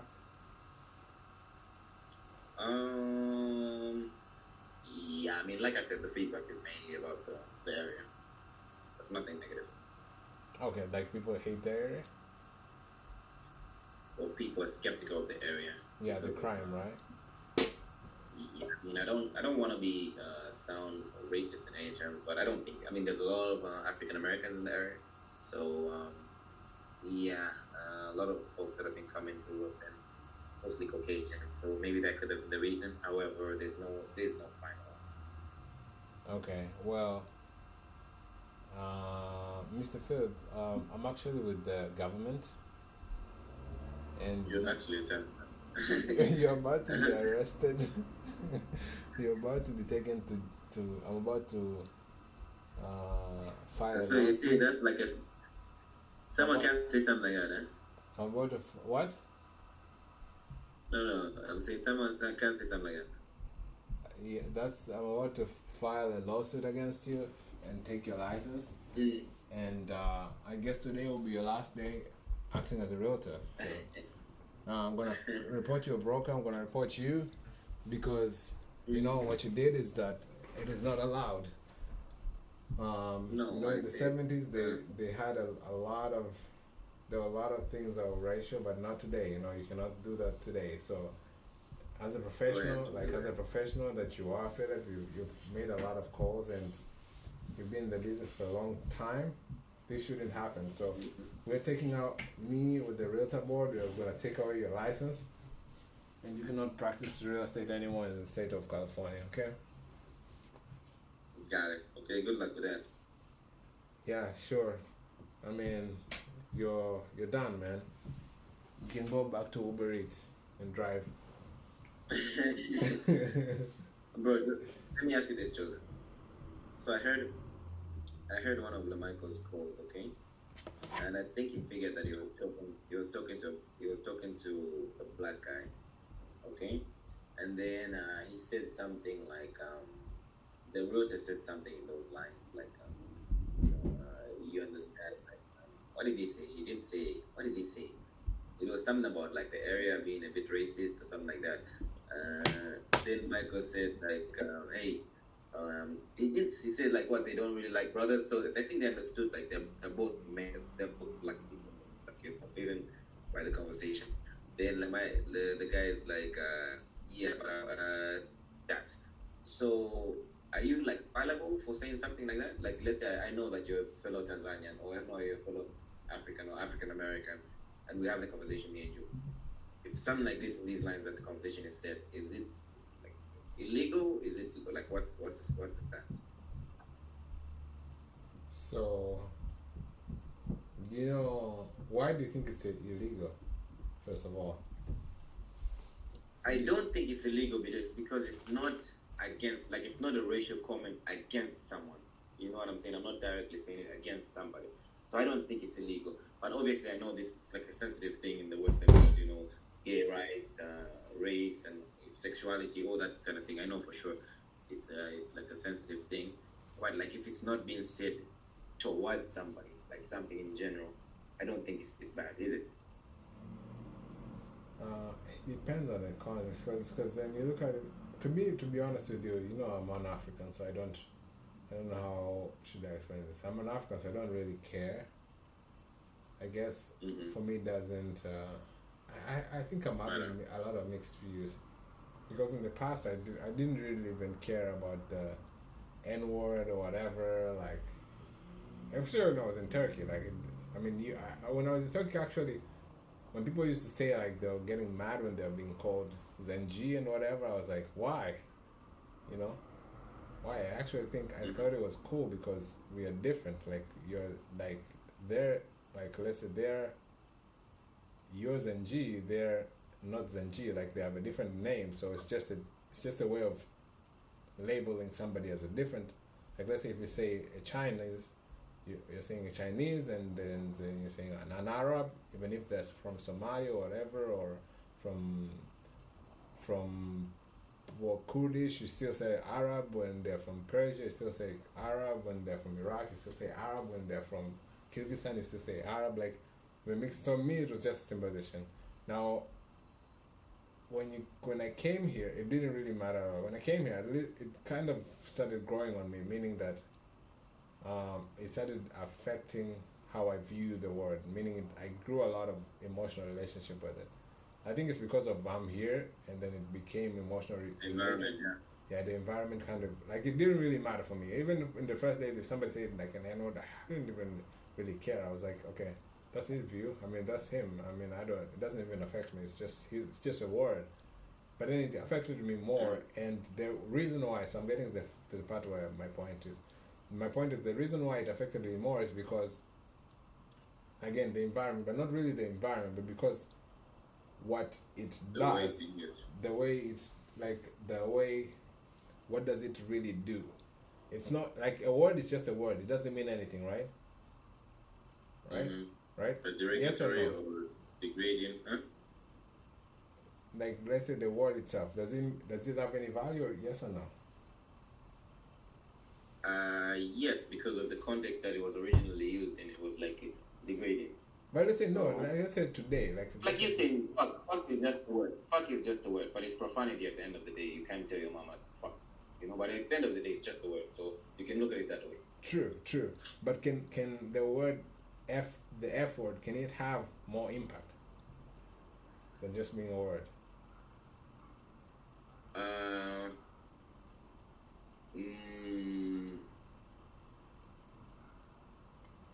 Let's use a different word. Let's use the B word. Let's use the B word. B as in beach, or that can go back or back. That can go back or back. So let's say you call someone, a female, a B, and let's say you have no relationship. Exactly. Yeah, definitely I think that's Why? That's a little she's gonna take off. Yeah. So think about it this way. So, but even it has even more. So, even as a B word itself, it's just still very much a word. It doesn't have power. But where it gets power is when that B word, let's say B word, makes you not be able to get a job. Or let's say a B word. So you see, like, it can be just a word, but when a B word prevents you from buying a house, that's different. Do you get what I'm saying? Like, a word, then it gains power, if that makes sense. Like, the word by itself, like, I don't mind, and I think you too, like, probably you don't mind if whatever word is used. But if it has the power, let's say, to affect you getting a job, or it has the power to affect you getting a house, or it has the power to affect you getting a car, or it has the power to affect you pursuing, like, your dreams or whatever, like, then it has power, if that makes sense. I don't know if we get it. Like, if, let's say, if somebody says, like, let's say, for example, let's give an example of a lady. Let's say everybody knows that this lady is a B, right? Yeah. But she really is not a B, but it's just like people have called her so much. Like, let's say she's like let's say who in Gediz was not a B. Was not a B. Let's say it was not a B. You guys, there's a lot of B's. from your country. But anyway, let me say that who was not a B. Let me say the girl that this guy married. What's her name? What was her name? Yeah, the She girl used to from come to Kenya, Hong- right? Yeah, that girl. Okay, so imagine like she was not a B, but everybody. But Najma. Yeah, oh Najma, yeah, Najma. I remember Najma. Yeah, I remember Najma, architecture and yeah. So let's say Najma was not a B, but everybody thought she was a B. Mhm. Right? Like imagine like she was internally she was. Oh, who did you think that she was a B? Which one did you think she was a B? Like which girl? Give me an example. I guess we're not condemning anybody, but who was more Mariam. fun? Yes, Mariam. You already know. Why are you asking me questions that I always But she was. It's not like I'm assuming.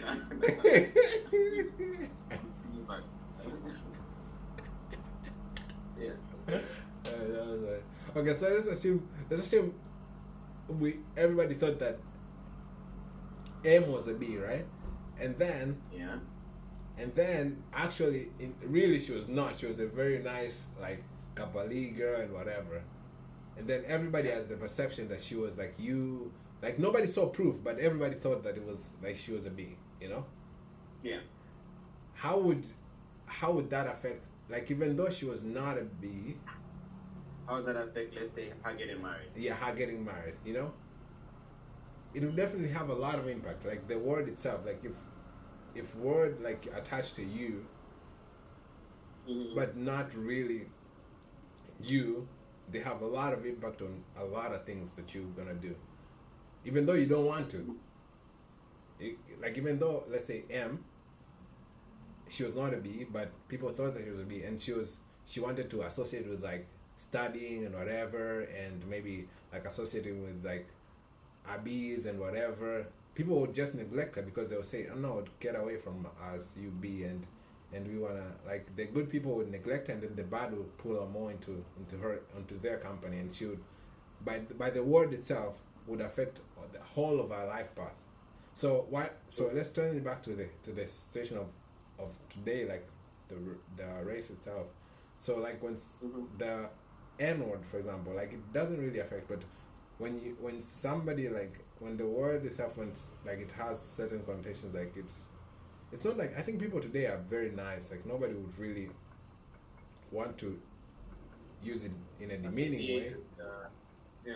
But it's the fact that whenever anybody thinks of N, they don't think in a demeaning way, but when they look at you as less automatically. Mm-hmm. I don't know if how can I say it, like it's like True. like you have to prove yourself to Stereotype. It's a stereotype, though. yeah, it's a stereotype. Like you have to, like you're already on the negative, you have to go positive. You have to prove yourself. Yeah. And on the opposite, like on the opposite side, like on a person who's not like is a Caucasian. yeah, they don't have like they start from the positive side, and then maybe if they do something wrong, then it goes negative. So imagine now how that affects you whenever everybody you meet, you have to, instead of just going normal to normal, like for example, if you're in Africa, you just go normal. You don't have to prove yourself, then start the conversation. Do you get what I'm saying? Like every time you just have to prove yourself first, and then do whatever you have to do. So that's the extra work. So that's why it's I guess it's tough for, I think like when people look at race, I think that's how I see it. Like it's tough for a black person than a white person. Not because like anybody's, I think even this is the first year when I came to US. I don't think blacks here are lazy. It's the fact that it's tougher than in comparison to the other person, because whenever they go to any situation, they get okay. So like, not that the white person is gonna be bad. Like it's normal, but they have to, every time they have to do twice the work, because they have to prove themselves first, and then continue normal. Like every time you have to prove yourself first, and then continue normal. Prove yourself first, and then continue. So that's the even if you have money, you still have, sometimes if somebody doesn't know you, you have to prove yourself first, and then either with clothes, with jewelry, or whatever. And now, in comparison to the housing laws,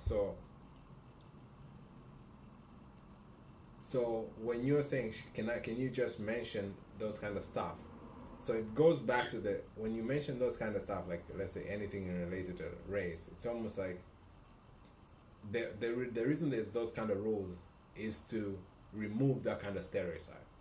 So like to make it like that's why the N-word is so much, like I think the N-word itself is like it means nothing really, but it has so much, like let's say people get canceled and whatever because it's almost like they have put a bomb onto it, like don't touch this thing. You get what I'm saying?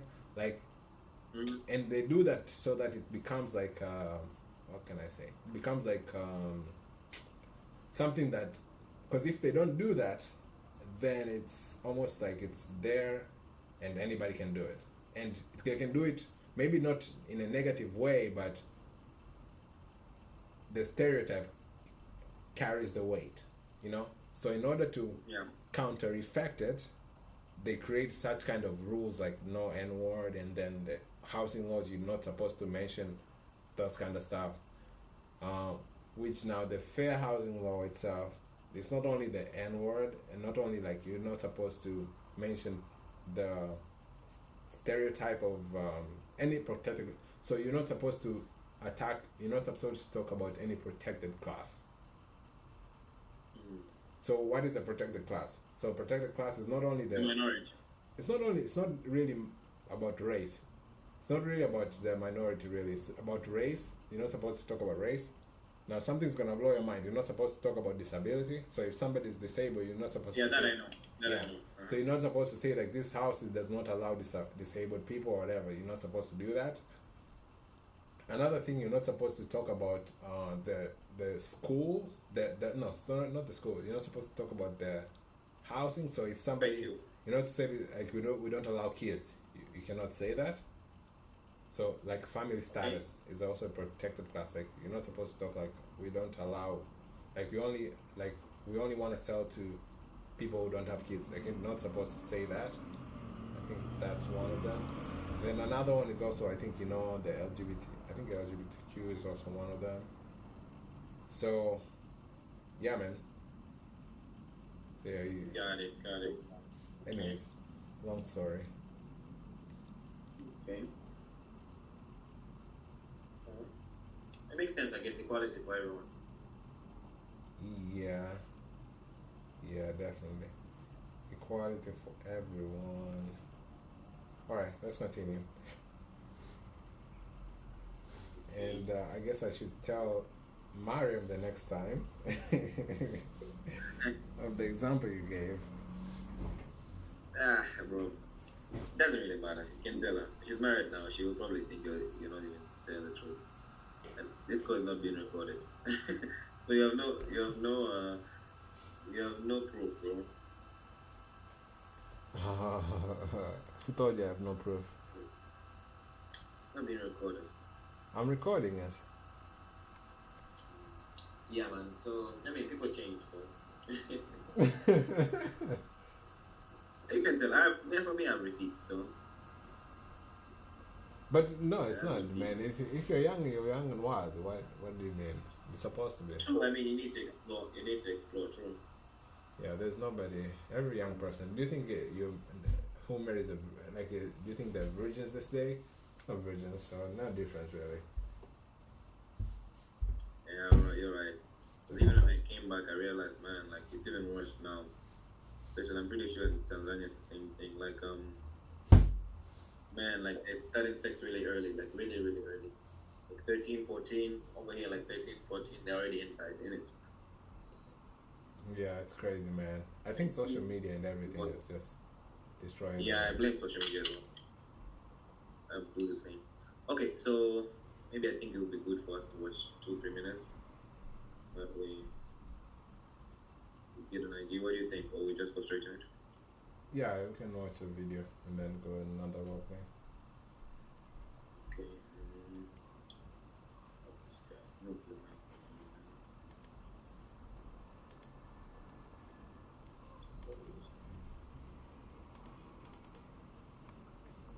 Actually, this guy's not that bad. I'll put him.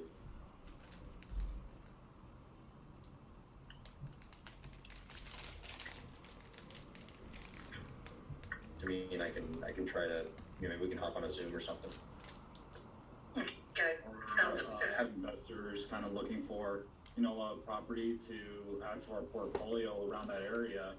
And we were trying to see if this one kind of qualifies. So I was looking to get a little bit more information on what your feedback's been so far.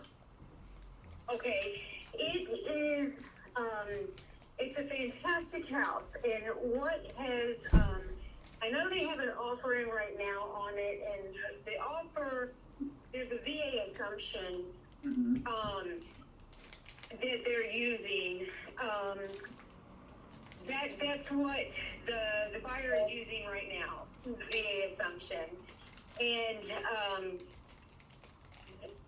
the seller, I'll be honest, what the seller is going back and forth in her mind right now is the buyer's also using a VA assumption on his end, and so apparently it would mean that they would have to wait to use their VA again once his clears, so it would mean that they would have to wait on that. So it's a good offer.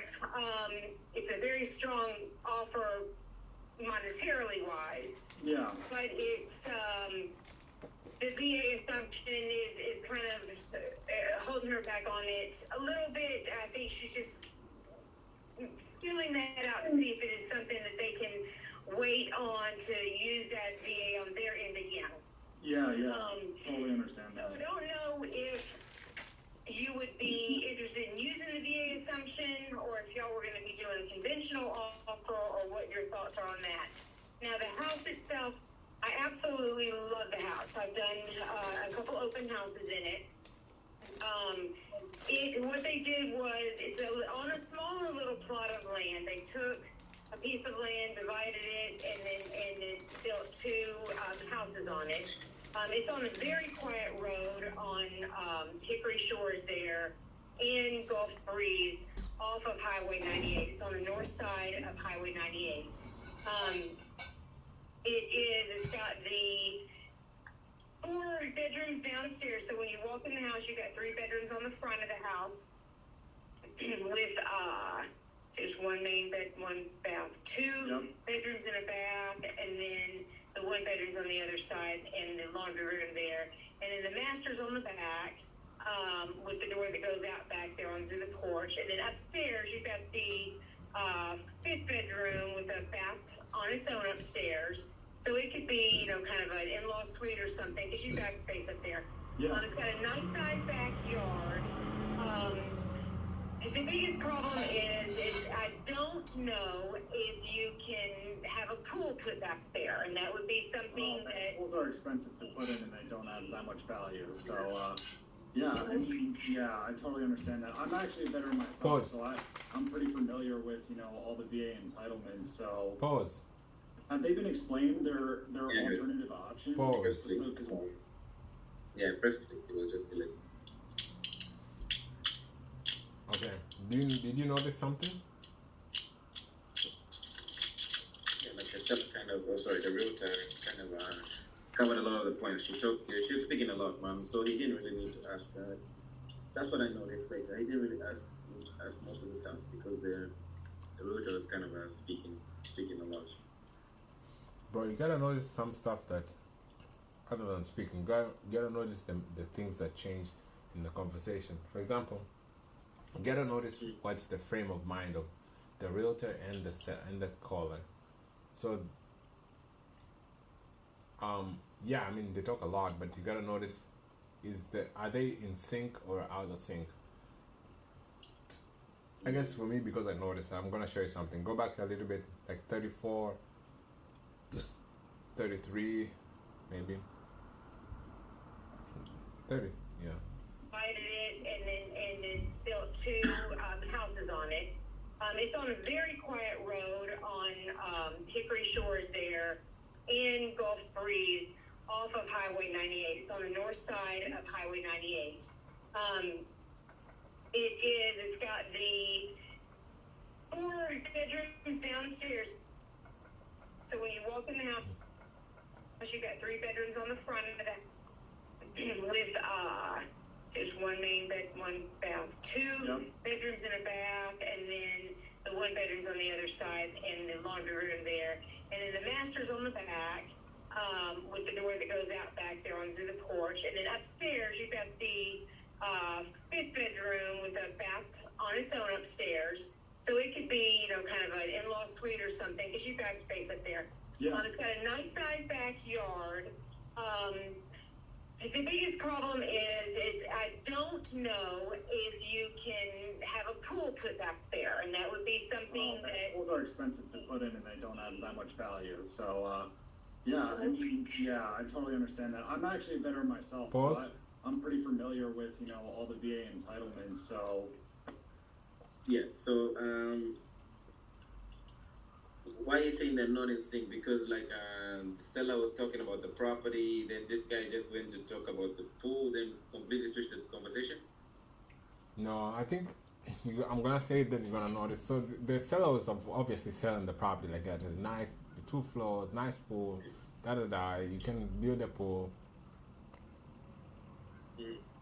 And what I wanted is very minor, but the realtor wanted to convince this guy to build a pool in the backyard. It was like, I'm not sure if you can build a pool in the backyard, but it has a nice place that you can build a pool. And then this guy went and said negative things about the pool instead of positive things about the pool.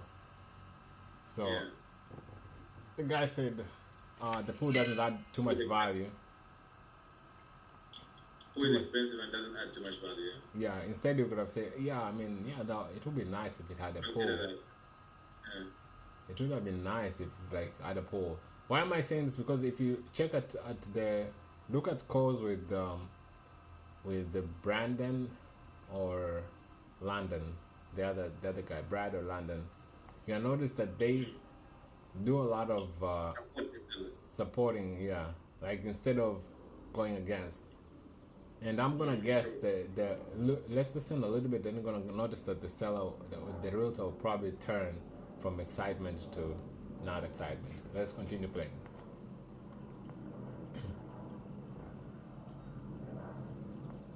Have they been explained their alternative options?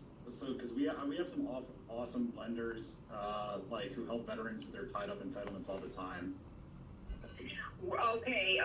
Well, I don't know. So, what it looks like right now is that the buyer that they've got right now is, having to wait 30 days to get his, out of usage, and then that would mean they would have to wait another 45 days. So, they're kind of just mulling around if that's going to be something for them. But, like I said, it's a good offer dollar-wise for them. They're just kind of figuring out if they want to accept it. So they do have an offer on the table right now.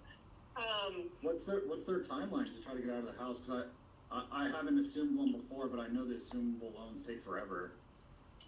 Well, they do have an RV that they can live in. That's pretty awesome. For a couple of months if they need to before they find another home. But if it was a conventional loan and they could be using their VA, that would be great for them. So I don't know what y'all's financing options would be there. Yeah. It is. Sorry, it's a fantastic home. It is in a great location. Yeah. Exactly what we're interested in. The 50, you're about 15 minutes from Navarre Beach, you're 15 minutes from Pensacola Beach. Again, you're on a quiet road. It's not much heavy traffic traveled. And the house is beautiful. It was built in 2021, and they just have an opportunity to move, I believe, closer to family, and that's why they're selling it. So, of course, they built it and purchased it at the high time, and it's just taking a little bit longer to sell it because of the nature of the market that we're in right now. Yeah, 100%. You can pause. I think time's up. We can, for us to... What's that? Time's up. You can pause it. He's still trying to sell. let's go ahead. But yeah, but he's mentioning that the realtor has mentioned all the motivations, like they've bought it at the high time, so right now it's really, really tough for them to sell it. The realtor was trying to say. All right, let's go. I'm gonna start. Then maybe you can go after. Or you wanna start? I don't mind, whichever. I guess that. You or I? Go ahead, B. I'll be the realtor. Okay. Hello. Good morning. Hey, good morning, sir. How are you doing? I am great. Well, it's a beautiful morning. I'm actually starting my day really well, and it's nice to talk to you. I'm looking at one of your listings here, sir. You have on 123 Main Street. Do you have a few minutes to chat? Oh, absolutely, absolutely. Happy to get your call. How can I help you? Yeah, so yeah, I'll be real quick. I mean, my brother and I were looking for a rental in the area, and we've purchased a few so far in the other side of town.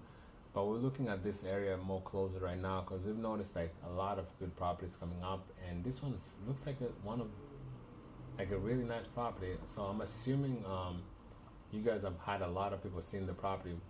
Well, I wanted to call you, just get a little bit of feedback of the people who have viewed the property, and see how has it been going for you so far.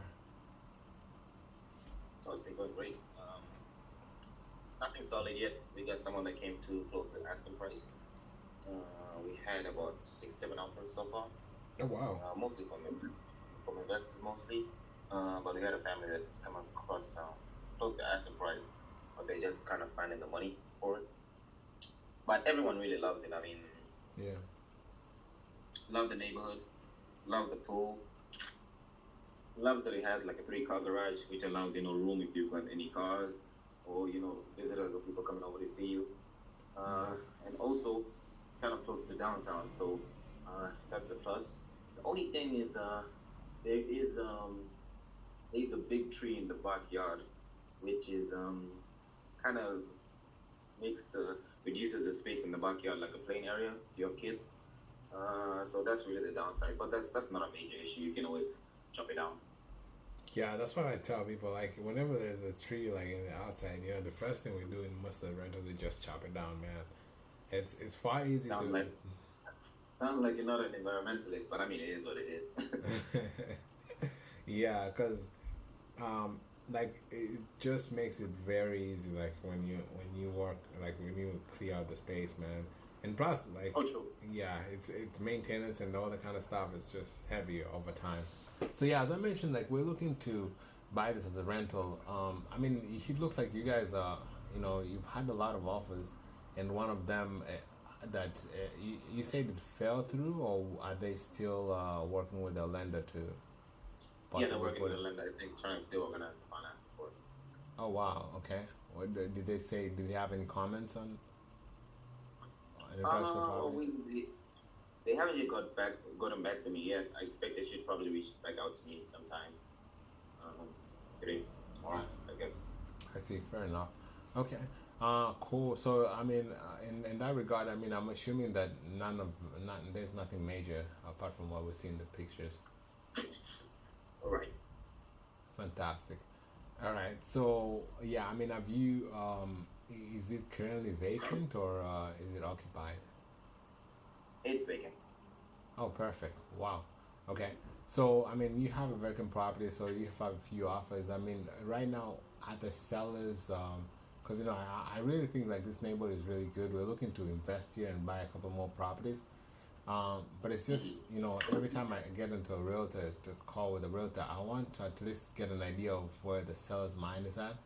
I mean, do you know why are they looking to liquidate this property or sell this property?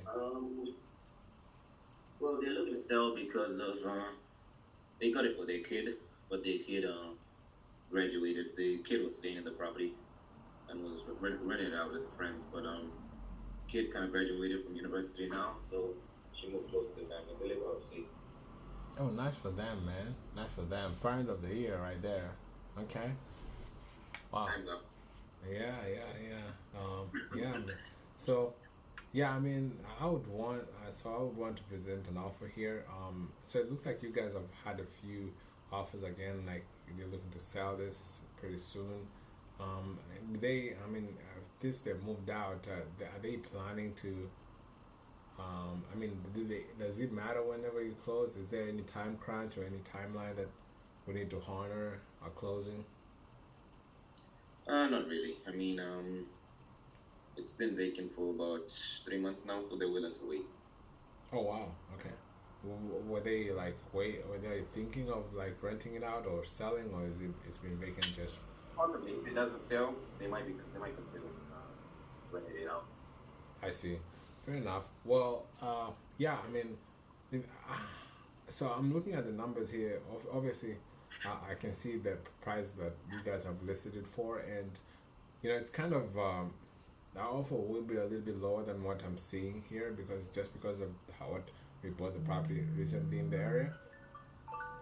Do you think the seller will be negotiable on the price? Negotiable on the price at this moment?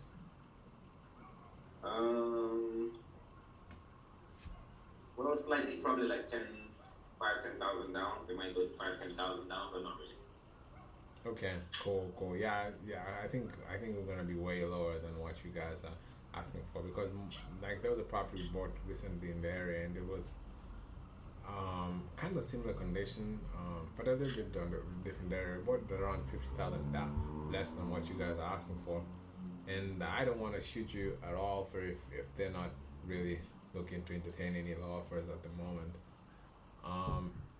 I mean, here's what I'm thinking. So we've purchased properties at full market value. We actually bought one property recently where we came in, they had like a VA loan, and we came in, took over the mortgage payments for the VA loan. We gave them the asking price and gave them a down payment pretty much towards the equity that they had.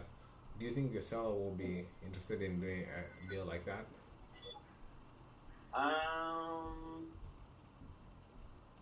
They actually might, at this rate, they actually might. The reason is that, so are you talking about something like financing?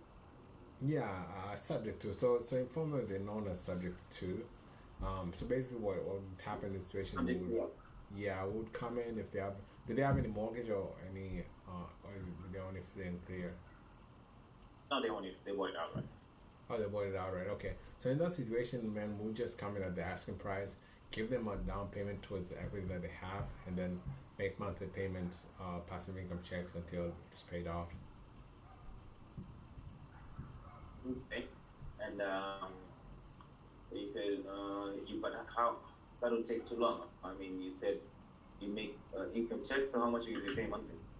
Yeah, I mean, it just have to depend. So for example, for us right now, our main goal is to make sure that we at least cash for some money so we can, spend for maintenance and repairs, and we're able to kind of have a security net in case we have a little bit of vacancies.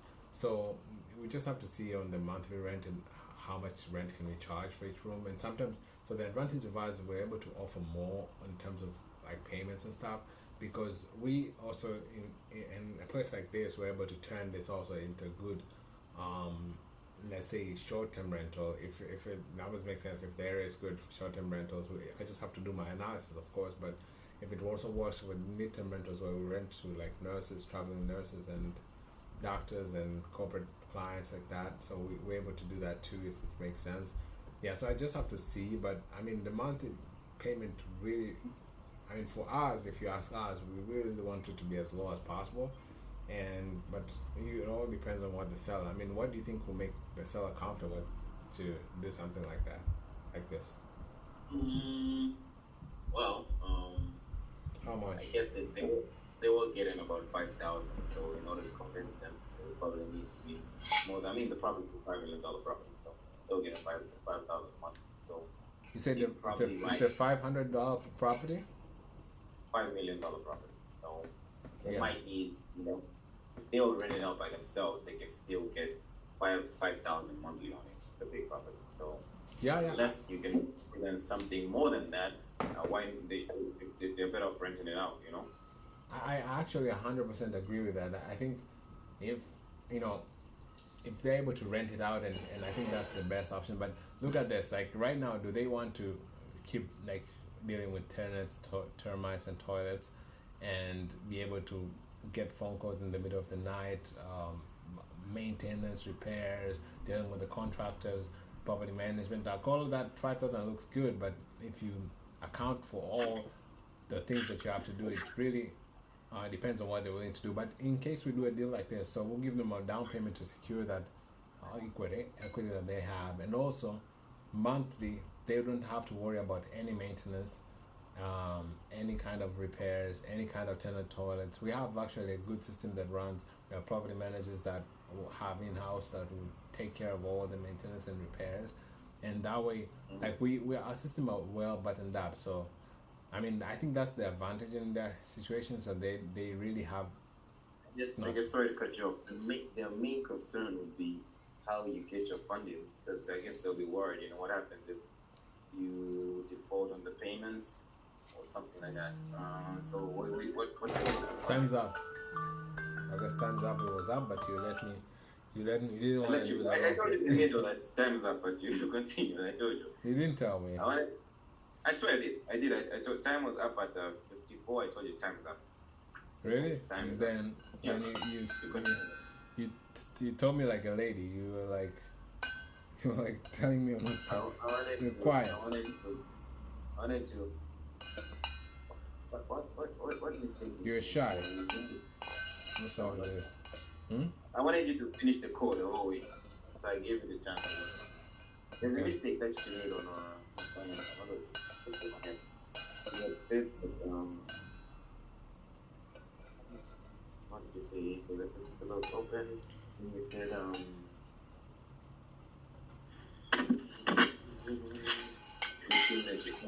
what happens on B and oof. You see?